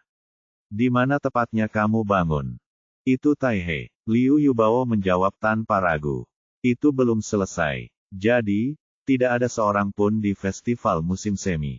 Miao Ying, yang menyadari masalah tersebut, menyela dan bertanya, apakah kamu ingat tanggal pastinya? Tanggal 25 Desember. Kata Liu Yubao. Lagi-lagi, itu adalah hari ulang tahun kakak iparku. Bagaimana mungkin aku bisa lupa? Tanggal 25 Desember. Miao Ying terkejut dan bertanya, malam hari. Oh, ya, Liu Yubao memikirkannya dan menjelaskan lebih rinci. Pada malam tanggal 25 Desember saya keluar dari rumah saudara ipar saya sekitar pukul 12 lewat sedikit. Saat itu, saya kira tanggal 26 Desember. Mobil melaju kencang, dan pemandangan di luar jendela berlalu dengan cepat. Namun, Zhao Yu dan yang lainnya tidak berminat untuk menikmati keindahan alam saat ini. Hal ini dikarenakan mereka sedang dalam perjalanan menuju Kabupaten Jiangxing, di mana mereka akan melihat langsung lokasi kejadian dan bertemu dengan pria bernama Liu Yubao. Jiangxing berjarak sekitar 110 km ke arah utara. Untungnya, melalui jalan raya, mereka dapat tiba di sana hanya dalam waktu 1 jam. Zheng Ke baru saja mengirim pesan. Miao Ying melihat ponselnya dan berkata, dia telah melakukan pemeriksaan latar belakang yang memastikan bahwa identitas Liu Yubao asli. Selain itu, saudara iparnya memiliki latar belakang yang sangat kuat di daerah setempat. Tampaknya Liu Yubao mengandalkan nama besar saudara iparnya untuk menindas teman-teman sekelasnya. Bahkan para guru tidak berani mengatakan apapun tentangnya. Dia kemudian menambahkan, dan Lang Xiangqian juga telah mengonfirmasi bahwa Jiangxing dan sejumlah daerah serta kota di dekatnya berada dalam cakupan bisnis perusahaan mereka, yang berarti Han Kuan pasti ada di sana. Miao Ying tersenyum sambil berkata, jadi, ada kemungkinan besar Han Kuan menjadikan Liu Yubao sebagai targetnya. Dengan cara ini, Zhao Yu menunjuk ke buku catatannya dan berkata, pada dini hari tanggal 26 Desember Han Kuan pasti telah merencanakan pembunuhan itu, tetapi karena beberapa alasan yang tidak diketahui, dia tidak berhasil melaksanakannya sepenuhnya. Rantau kemudian berkata, dari 9 korban dalam kasus iblis, tidak ada satupun yang terbunuh di Kabupaten Jiangxing. Jadi, tempat ini telah ditetapkan untuk diselidiki oleh polisi karena sejauh ini tidak ada hubungannya dengan kasus iblis. Miao Ying kemudian berkata, Han Kuan pergi ke Guangan pada tanggal 23 Desember dan melakukan kejahatan terakhir dalam kasus iblis pada dini hari tanggal 25 Desember. Namun, setelah melakukan kejahatan, dia tidak kembali ke Beiqian, tetapi langsung pergi dari Guangan ke Jiangxing, siap untuk membunuh orang lain di Jiangxing. Dan, orang itu adalah Liu Yubao. Cukup gila sampai-sampai itu mungkin benar. Dia telah membunuh begitu banyak orang, 1 orang setiap hari. Dia berencana untuk pergi pada tanggal 27 Desember. Jadi, itu berarti dia berencana untuk membunuh orang lain hari itu juga.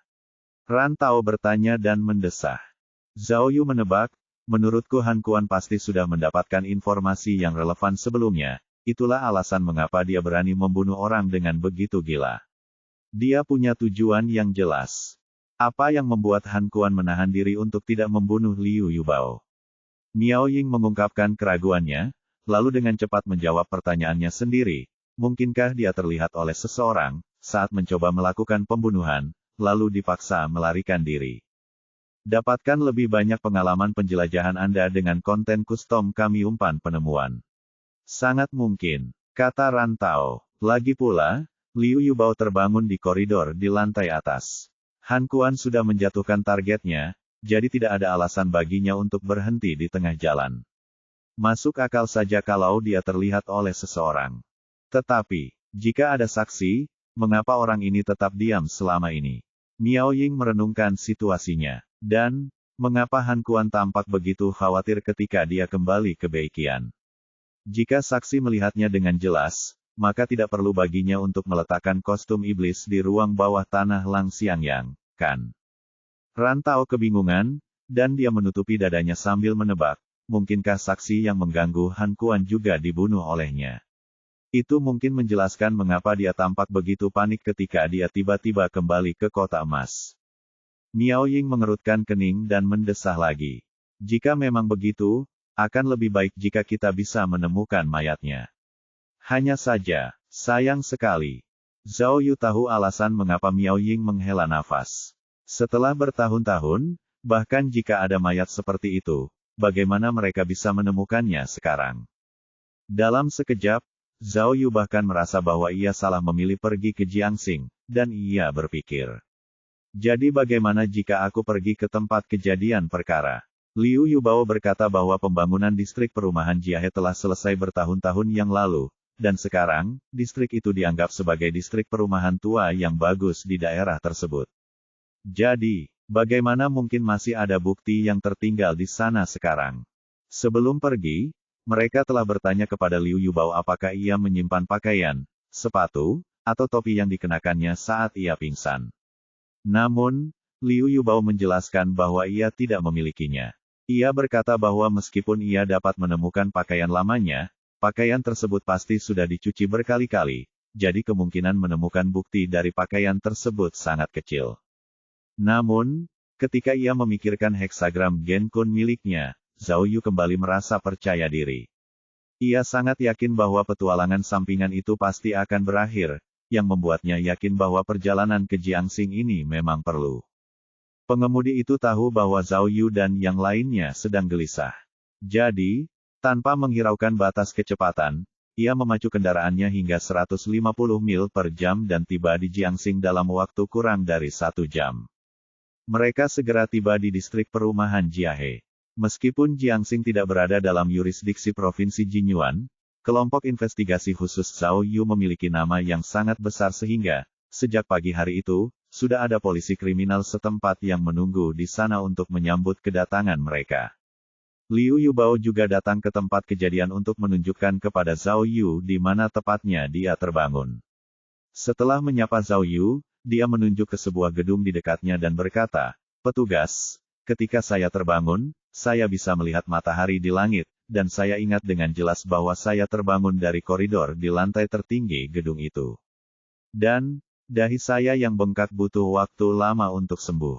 Ketua tim, kalau begitu, kita," Miao Ying menunjuk ke arah pintu masuk koridor, menyarankan agar mereka naik ke sana dan melihat-lihat. Namun, saat melihat bangunan perumahan tua dan bobrok itu, Zhao Yu tidak bersuara. Dia mengerutkan kening dan tampak sedang memikirkan sesuatu. Setelah sekian lama, Zhao Yu menoleh ke Liu Yubao dan bertanya, "Apakah kamu menemukan hal-hal aneh lainnya di sekitarmu saat kamu bangun? Tolong pikirkan baik-baik. Ada hal aneh lainnya." Liu Yubao berpikir sejenak, lalu berkata, "Tidak. Aku mendapati diriku berada di tempat yang tidak kukenal saat aku bangun. Aku tidak tahu di mana aku berada sampai aku keluar dari distrik permukiman dan keluar ke jalan dan melihat rambu-rambu yang terpasang." "Lalu, apakah kamu mungkin melihat seseorang?" tanya Zhao Yu. "Tidak," kata Liu Yubao. "Daerah ini sangat terpencil pada masa itu. Beberapa bangunan bahkan belum selesai. Dan, saat itu sedang berlangsung festival musim semi. Jadi, semua orang ada di sana, dan hampir tidak ada orang di jalan. Saya ingat karena saya sudah berjalan jauh sebelum menemukan sepeda motor yang lewat untuk mengantar saya pulang. Saat itu, seorang polisi setempat datang dan melaporkan, 'Penyidik, kami telah melakukan penelusuran latar belakang secara terperinci di distrik ini. Pengembang dan pemerintah memiliki banyak perselisihan mengenai hal itu, yang menyebabkan penutupan sementara proyek konstruksi ini selama festival Tahun Baru. Ini menjelaskan mengapa tidak ada keamanan di sekitar saat itu. Pada tanggal 26 Desember sebuah bangunan terpencil dan belum selesai dibangun lagi. Zhao Yu bergumam, lalu berjalan menuju koridor di lantai 6, tempat Liu Yubao terbangun tahun itu. Koridor itu sudah rusak, dan pintu di kedua sisinya tertutup rapat. Jelas, mustahil menemukan apapun dari 15 tahun yang lalu. Namun, Zhao Yu menatap koridor yang gelap, lalu berjalan menuju sudut yang dalam. Ia melangkah ke jendela. Karena usianya yang sudah tua dan rusak, tidak ada kaca di jendela itu. Saat ia berdiri di sana, ia bisa merasakan angin dingin bertiup di wajahnya. Zhao Yu memandang keluar jendela sejenak. Kemudian, ketika ia melihat ke kejauhan, sebuah ide tiba-tiba muncul di benaknya. Ya, tanggal 26. 15 tahun yang lalu, pada tanggal 26 Desember, gumam Zhao Yu. Ia kemudian berbalik dan bertanya kepada Miao Ying, pemimpin Miao, apakah Anda memperhatikan bahwa, pada kenyataannya, kita sudah memiliki waktu yang sangat tepat. Oh, Miao Ying pintar, jadi dia langsung mengerti apa maksudnya. Jadi, dia berbalik menghadap polisi kriminal setempat dan berkata, pergi dan periksa ini segera. Pada tanggal 26 Desember tahun 15 tahun yang lalu, apakah ada kasus yang dilaporkan di distrik ini? Saya tidak peduli apakah itu kasus besar atau kecil, saya ingin tahu semuanya. Zhao Yu melihat jam tangannya dan berkata, kita sedang dikejar waktu. Anda harus segera bertindak. Jika tidak, jika hasilnya terlambat, kantor provinsi Anda akan bertanggung jawab. Polisi kriminal setempat tidak berani bertindak terlalu lambat setelah menerima perintah Zhao Yu dan Miao Ying, jadi mereka segera bergegas turun dan melaporkan permintaan tersebut ke kantor provinsi.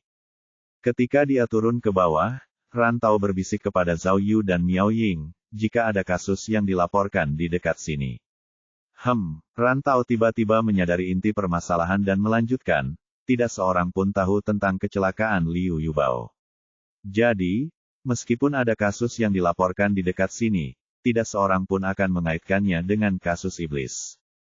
Zhao Yu mengangguk, lalu berkata, jika Han Kuan mengalami kecelakaan di sini, mungkin itu satu-satunya kesempatan kita.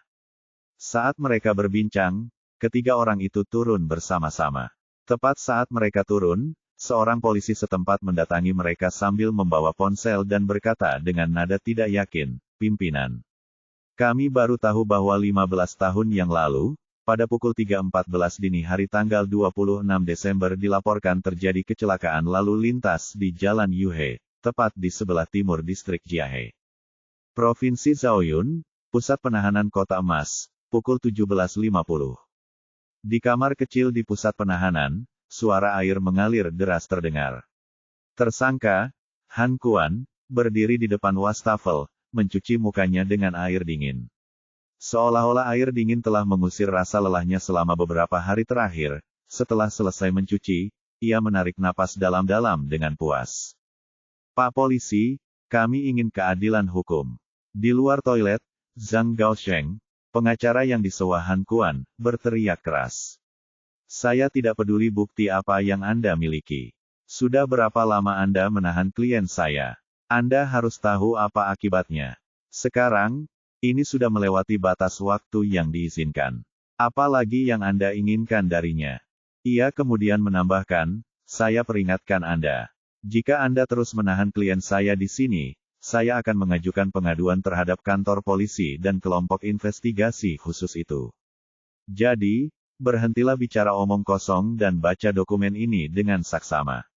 Anda punya waktu 5 menit untuk melepaskannya. Saat mendengarkan pengacara itu meneriakkan perintah kepada polisi, Han Kuan menatap ke cermin di atas wastafel dan tersenyum penuh kemenangan. Kemudian, senyum puas itu tiba-tiba menghilang, digantikan oleh seringai jahat dan menyeramkan yang tak terlukiskan. Wajahnya kaku dan dingin, dan matanya tampak suram dan jahat. Tampaknya seluruh dunia tiba-tiba menjadi gelap seiring dengan semakin gelapnya penampilannya. Kemudian, setelah sedetik berlalu, matanya mulai berkedut hebat. Tiba-tiba, matanya berubah merah, dan air mata mulai mengalir darinya. Namun, itu bukanlah air mata kesedihan. Hal itu terlihat jelas saat dia menggertakkan giginya dan tertawa terbahak-bahak. Raut wajahnya mengerikan. Dia seperti iblis. 5 menit kemudian, Meskipun ada banyak halangan dari kantor polisi Golden City, Han Kuan berhasil menandatangani dokumen pembebasannya dan mengikuti pengacaranya keluar dari gedung pusat penahanan menuju pintu. Sekarang, mereka hanya perlu menyeberangi halaman pusat penahanan, maka Han Kuan akan secara resmi dibebaskan. Pada saat ini, bersama mereka berdua, hadir pula Wu Xiumin dan beberapa polisi dari kantor polisi Kota Emas, serta beberapa pemimpin dari pusat penahanan. Para petugas, waktu kita sangat berharga, kata pengacara itu. Dia kemudian menunjuk borgol Han Kuan dan berkata, ayo, cepatlah. Ba Chen memegang kunci borgol, dan setelah mendengar perkataan pengacara, Ba Chen pun mengambil kuncinya dan maju untuk membuka borgol Han Kuan. Pada saat itu, Wu Xiumin mendorong Ba Chen ke depan. Ba Chen berpose berenang gaya bebas di udara, lalu jatuh terduduk di tanah, menimbulkan awan debu yang besar. Kunci yang ada di tangannya juga ikut terbang, jatuh ke tanah terbuka di halaman. Sial, ketika Zhang Gaosheng melihat ini, dia mengumpat dengan marah, lalu berjalan ke arah kunci dan bertanya, menurutmu ini semua hanya permainan? Apa gunanya kau membuang waktu sedetik pun untuk menahan kami di sini? Zhang Gaosheng belum mengambil kuncinya, ketika tiba-tiba dia mendengar suara gemuruh dari atas. Dia mendongak dan terkejut melihat sebuah helikopter melayang tepat di atasnya di langit. Meskipun rumah tahanan itu sudah tua, halamannya cukup luas untuk helikopter kecil ini mendarat di dalamnya. Angin kencang dari kipas baling-baling langsung menerbangkan awan debu saat helikopter mendarat. Kemudian, saat pintu terbuka, seorang pria muda mengenakan kacamata hitam dan jaket anti-angin melompat keluar dari pesawat. Pria itu berjalan dengan percaya diri dan memiliki energi yang kuat. Ia tiba di pintu depan gedung, dan ketika melihat orang-orang berdiri di pintu, ia langsung berteriak keras, bagus. Sepertinya aku datang tepat waktu.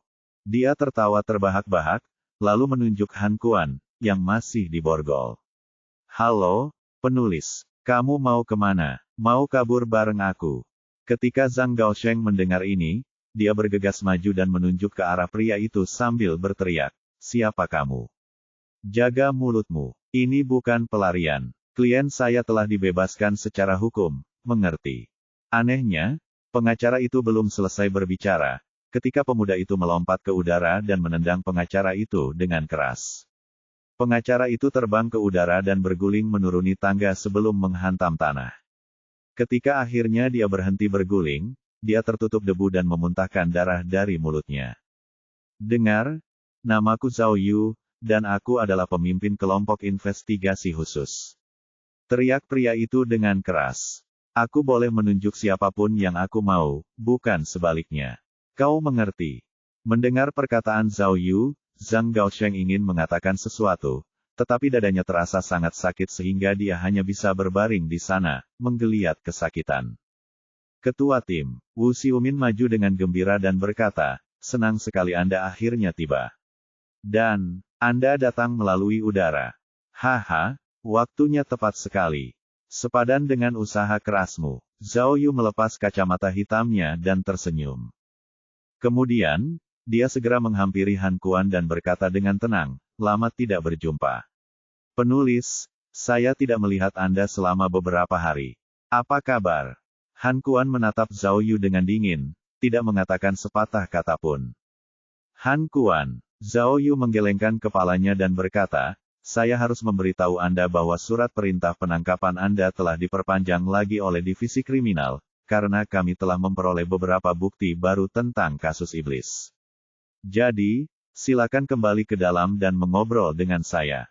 Ada banyak hal yang harus saya bicarakan dengan Anda. Setelah itu, tanpa menunggu reaksi Han Kuan, Zhao Yu memberi isyarat kepada kedua belah pihak. Ayo, kita antar penulis hebat itu kembali ke ruang interogasi. Aku akan berbicara baik-baik dengannya. Di Golden City, baik staf di kantor polisi maupun pusat penahanan mengenal Zhao Yu. Meskipun Zhao Yu tidak membawa dokumen itu, tidak ada yang berani menanyainya. Sebaliknya, beberapa penjaga penjara segera datang dan membawa Han Kuan kembali ke tahanan. Pemimpin Zhao, Ba Chen bergegas maju dan menunjuk ke arah pengacara, lalu bertanya, orang ini. Bagaimana kita harus menghadapinya? Oh, Zhao Yu mengangguk pelan, lalu bertanya, pria ini. Siapa dia? Wu Xiumin segera memberitahu Zhao Yu tentang Zhang Gaosheng. Setelah mendengar ini, Zhao Yu tertawa dan langsung memberitahu Ba Chen dengan santai, kalau begitu, kamu bisa mengirim beberapa orang untuk membantu pengacara menulis pengaduannya. Katakan padanya, dia harus memastikan untuk menyertakan aku dan timku dalam pengaduannya. Aku mengandalkannya untuk menjadi terkenal. Haha. Ba Chen merasa malu. Dia tidak yakin apakah Zhao Yu benar-benar bermaksud agar dia melakukan ini atau hanya bercanda. Namun, ketika dia berbalik untuk menanyakan konfirmasi, dia mendapati bahwa Zhao Yu telah mengikuti Wu Xiumin ke gedung pusat penahanan. Pemimpin tim, pemimpin Miao, dan yang lainnya, bagaimana dengan mereka? Wu Xiumin bertanya pada Zhao Yu. Pesawatnya terlalu kecil untuk membawa lebih dari satu orang. Zhao Yu menjelaskan, mereka berkendara dari Zhao Yun untuk kembali. Mereka tidak akan terlambat. Kamu bergerak cukup cepat. Kamu masih di Beiqian pagi ini. Wu Xiumin tercengang. Zhao Yu berkata, polisi Beiqian sangat efektif sehingga mereka mengatur pesawat khusus bagi kami untuk melakukan perjalanan langsung dari Beiqian ke Zhao Yun, yang sama sekali tidak membuang waktu. Sayangnya, kami mengalami beberapa masalah di Zhao Yun. Butuh waktu lama bagi kami untuk mendapatkan pesawat sekecil itu.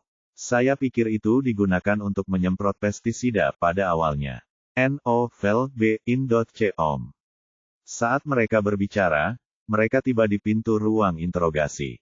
Pada saat ini, Zhao Yu tiba-tiba mengulurkan tangan dan menghentikan Wu Xiumin, yang hendak memasuki ruangan. Dia berkata, Wu, kali ini, aku ingin berbicara dengan Han Kuan sendirian. Jadi, kalian semua pergi saja ke ruang pemantauan. Ngomong-ngomong, aku punya hal lain untuk kalian lakukan. Zhao Yu lalu membisikkan beberapa patah kata ke telinga Wu Xiumin. Meskipun Wu Xiumin tidak begitu mengerti alasannya, dia tetap pergi untuk melakukan apa yang diperintahkan Zhao Yu. Setelah Wu Xiumin pergi, Zhao Yu menarik napas, mendorong pintu terbuka, dan masuk ke ruang interogasi. Di ruang interogasi yang remang-remang, Han Kuan duduk di kursi interogasi tanpa ekspresi di wajahnya. Dia tidak membantah, dan dia tampak sama sekali apatis. Seolah-olah seluruh dunia tidak ada hubungannya dengan dia. Sepertinya ini dirimu yang sebenarnya, kata Zhao Yu sambil duduk di kursi lalu berbalik untuk memposisikan dirinya berhadapan dengan Han Kuan. Aku ingat saat pertama kali bertemu denganmu, kau banyak bicara. Sepertinya itu yang kau persiapkan khusus untukku, kan? Han Kuan menatap Zhao Yu dengan dingin, dan setelah beberapa detik terdiam, dia berkata dengan lembut, petugas Zhao, saya tidak mengerti. Apa maksud Anda? Hahaha. Ketika Zhao Yu melihat Han Kuan mulai berbicara, dia tidak bisa menahan tawa keras. Kemudian, dia berkata dengan mata yang dipenuhi energi yang bersemangat, Roka. Tidak, itu prinsip pertukaran lokat. Ya, hukum ini mengatakan bahwa selama seorang penjahat telah melakukan kejahatan, pasti ada sesuatu yang tertinggal di tempat kejadian. Dia kemudian bertanya dengan senyum sinis, Han Kuan, termasuk Lao Gua di Yaoming, kamu telah membunuh sedikitnya 10 orang. Dengan begitu banyak tempat kejadian perkara, menurutmu berapa banyak bukti yang kamu tinggalkan? Han Kuan menatap Zhao Yu tanpa bersuara. Setelah Zhao Yu selesai berbicara, dia memikirkannya cukup lama sebelum menjawab, petugas Zhao. Meskipun Lokat menemukan prinsip pertukaran ini, dia tidak pernah mengujinya dalam sebuah kasus. Han Kuan kemudian menambahkan dengan nada dingin, juga, dalam catatan hukum, ada penjelasan yang jelas yang mengatakan, meskipun terjadi pertukaran di tempat kejadian perkara, seiring berjalannya waktu, bukti yang tertinggal akan berangsur-angsur menghilang hingga akhirnya, tidak akan ada lagi bukti sah yang tersisa. Mendengar ini, meskipun Zhao Yu berusaha tetap tenang, matanya tetap berkedut sedikit. Han Kuan berbicara dengan nada tenang, tetapi kata-katanya penuh dengan provokasi yang mengancam. Zhao Yu memuji pria itu dalam hatinya dan berkata, sungguh penulis fiksi kriminal yang hebat. Kamu membaca buku itu dengan sangat saksama. Apakah kamu makhluk yang tersihir? Zhao Yu menekannya, mencoba mengacak-acak bulunya. Detektif Super Zhao, Orang suci kuno berkata bahwa hanya obsesi yang akan membawamu pada kesuksesan di panggung. Mata Han Kuan bersinar dengan cahaya jahat, dan suaranya menjadi serak dan acuh tak acuh saat dia berkata, tapi, aku malu karena novelku tidak pernah mendapatkan popularitas massal. Aku bermaksud menjadi iblis, tetapi aku tidak pernah memenuhi syarat. Jadi, kau lebih baik dariku dalam hal ini. Zhao Yu mengacungkan ibu jarinya dan berkata, hebat. Jadi, tampaknya aku bukan orang bodoh yang telah mempercayai seorang pembunuh dengan mudah. Astaga, kau benar-benar berhasil menipuku sejak awal. Aku hanya mengira kau seorang penulis yang cerdas saat pertama kali bertemu denganmu. Tapi, sekarang aku mengerti, kau benar-benar akan menjadi iblis. Zhao Yu sekarang sudah sangat jelas dengan situasinya. Apa yang baru saja dikatakan Han Kuan telah mengonfirmasi kecurigaannya terhadapnya. Zhao Yu tidak lagi meragukan siapa sebenarnya Han Kuan. Jelajahi Discovery Feed sekarang umpan penemuan. Zhao Yu juga dapat melihat dari kata-kata Han Kuan bahwa kesabarannya tampaknya telah berakhir karena ia berbicara dengan emosi yang provokatif. Ini persis apa yang diharapkan Zhao Yu. Zhao Yu mengulurkan tangannya dan berkata, sekarang setelah kita saling menyapa, mari kita langsung ke intinya. Rekan saya sudah lama menginterogasi Anda, jadi saya tidak akan mengulang pertanyaan membosankan yang sama lagi. Saya pikir Anda cukup pintar untuk bisa merasakan ketulusan saya datang untuk menginterogasi Anda secara langsung. Setelah mendengar ini, Han Kuan bertanya kepada Zhao Yu dengan nada yang sangat tenang, benarkah? Jadi, apa yang begitu tulus tentang memukuli pengacaraku? Aku pikir kamu akan mendapat masalah karena itu. Menyerang pengacara adalah hal yang tabu. Baiklah, itu urusanku. Kau tidak perlu khawatir. Zhao Yu tersenyum dan berkata, lebih baik kau pikirkan dirimu sendiri sekarang. Menurutmu bagaimana pembunuh sebenarnya dari kasus iblis akan mengakhiri hidupnya? Apakah dengan pukulan di kepala atau suntikan mematikan? Mendengar ini, Han Kuan tidak menanggapi, dan wajahnya tampak kaku lagi. Hahaha. Zhao Yu tertawa, lalu akhirnya sampai pada intinya, berkata, pada tanggal 26 Desember tahun 15 tahun yang lalu, ketika Anda meninggalkan Beiqian, pada dini hari, terjadi kecelakaan mobil di luar lokasi konstruksi yang belum selesai di Kabupaten Jiangxing. Apakah Anda ingat kecelakaan itu? Han Kuan tidak berbicara, tetapi mengangkat alisnya dan menggigil hebat. Zhao Yu tersenyum. Tampaknya dia telah menemukan kelemahan Han Kuan. Zhao Yu melanjutkan, jadi, katakan padaku, apakah kamu ada hubungannya dengan kecelakaan itu? Han Kuan masih tidak berbicara, tetapi Zhao Yu dapat melihat bahwa dia sedang memikirkan tindakan balasan apa yang bisa dia ambil saat ini. Zhao Yu tersenyum dan bertanya dengan nada sarkastis, apakah kamu berpikir untuk menyusun strategi yang licik? Apakah kamu bertanya-tanya apakah lebih baik mengakuinya atau tidak? Jika kamu mengakuinya, kamu takut akan mengungkap lebih banyak rahasia, tetapi jika tidak, kamu takut aku akan memiliki bukti kuat untuk membuktikan bahwa kamu pembohong, bukan? Han Kuan masih tidak berbicara, namun keringat terlihat sedikit mengucur dari dahinya. Hahaha. Zhao Yu menatap langit-langit dan tertawa. Kali ini, apakah berbeda dengan membunuh istrimu Zhang Jingru dan menjebak guru Lang Xiangyang? Aku tidak ingat. Han Kuan ragu-ragu untuk waktu yang lama sebelum akhirnya mengucapkan pernyataan yang ambigu. No-vel-b-in.com. Fuk, Zhao Yu memarahinya, kau sama tidak tahu malunya denganku. Oke, biar ku beri petunjuk. Apa kau ingat Liu Yubao? Pada pagi hari tanggal 26 Desember kau ingin membunuhnya, tetapi sayangnya, saat kau membawanya ke lantai 6, kau terlihat oleh seseorang. Dan, saksi itu, adalah pria ini. Kemudian, Zhao Yu membuka ponselnya dan menunjukkan foto seorang pria parubaya kepada Han Kuan sebelum melanjutkan, pria ini tidak hanya melihatmu, tetapi juga berkelahi denganmu.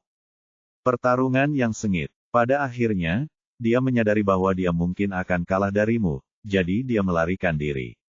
Kamu takut dia akan mengungkap kejahatan jahatmu, jadi kamu mengejarnya. Tanpa diduga, pria itu baru saja keluar dari lokasi konstruksi dan terbunuh ketika dia ditabrak truk yang melaju kencang. Jadi, sekarang, bisakah kamu memikirkan hal lain untuk dikatakan? Tidak, tidak, Han Kuan akhirnya tampak panik. Dia berpikir dengan hati-hati, lalu berkata, sama sekali tidak. Aku sama sekali belum pernah ke Kabupaten Jiangxing. Jadi, apapun yang baru saja kamu katakan tentang Liu Yubao, lokasi konstruksi, dan kecelakaan mobil itu tidak ada hubungannya denganku. Zhao Yu mengepalkan tinjunya dan berteriak dengan penuh semangat, penulis hebat. Aku menangkapmu. Aku menunggumu mengatakan itu. Zhao Yu kemudian menjentikkan jarinya dan berkata, tidak ada kejahatan yang sempurna, yang merupakan pelajaran terbaik untuk kamu pelajari. Han Kuan, selama bertahun-tahun ini, pernahkah kamu berpikir tentang mengapa pria itu bersembunyi di lokasi konstruksi dan secara tidak sengaja merusak rencana pembunuhanmu? Han Kuan tidak berbicara, namun wajahnya berubah pucat. Zhao Yu kemudian berkata, biar ku beritahu. Pria itu juga seorang penjahat. Dia bersembunyi di lokasi konstruksi dan kebetulan bertemu denganmu. Bukankah itu karma yang gila? Zhao Yu tertawa terbahak-bahak, mengambil ponselnya, dan berkata kepada Han Kuan, biarkan aku memberitahumu satu hal lagi. Hanya karena dia juga terlibat dalam sebuah kasus, setelah dia tertabrak truk, polisi menyimpan semua barang miliknya di Departemen Barang Bukti. Barang-barang itu masih ada di sana. Kemudian, dia menunjukkan foto-foto di ponselnya kepada Han Kuan dan bertanya kepadanya, perhatikan baik-baik pakaian ini. Apakah kamu mengenalinya? Setelah melihat bukti di foto, mata Han Kuan berubah total. Tangannya terus gemetar, memperlihatkan kegugupan yang belum pernah terjadi sebelumnya. Jangan terlalu bersemangat, karena ini belum berakhir. Kata Zhao Yu. Lihat, ada juga ketombe, folikel rambut, dan lihat, semua buktinya ada di sini. Selanjutnya, saatnya menyaksikan keajaiban. Setelah kami membawa semua ini ke laboratorium darurat di kantor polisi Beiqian dan menjalankan tes DNA, coba tebak siapa yang paling cocok. Zhao Yu menghantamkan tinjunya ke meja dan berteriak, Han Kuan. Itu kau. Kau tidak pernah tahu bahwa setelah 15 tahun, kami masih bisa menemukan bukti penting yang dibutuhkan untuk memenjarakanmu. Biar aku jelaskan padamu. Sampel jaringan kulit dan rambut itu identik dengan milikmu. Jadi, apa lagi yang bisa kau katakan untuk dirimu sendiri kali ini? Kau jelas-jelas pelaku sebenarnya dari kasus iblis. Han Kuan gemetar, dan saat ini dia meringkuk seperti janin.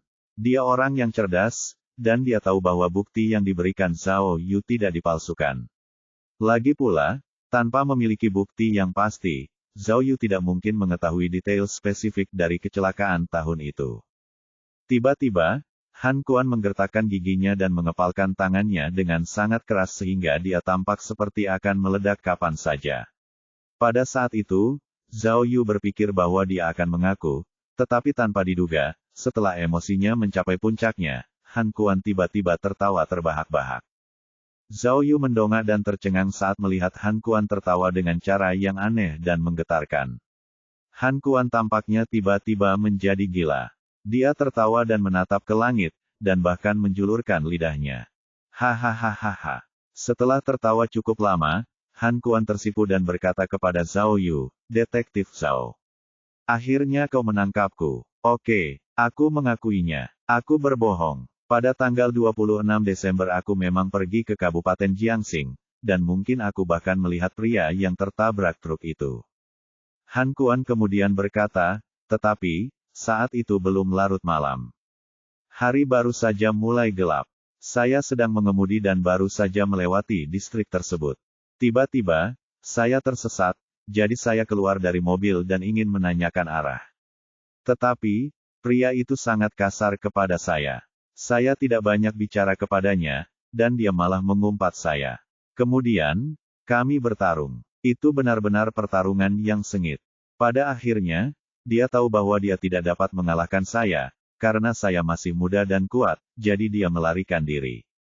Han Kuan mengusap telapak tangannya, lalu menatap Zhao Yu dan berkata, sekarang, pikirkan tentang orang yang kulawan. Dia mungkin orang yang sama yang kau katakan terbunuh oleh truk itu. Jadi, bukankah masuk akal jika dia memiliki DNA-ku di pakaiannya? Han Kuan kemudian menambahkan dengan tatapan polos, aku tidak mengerti mengapa kau selalu mengaitkan kasus ini denganku. Mengapa kau bersikeras bahwa kasus iblis ada hubungannya denganku?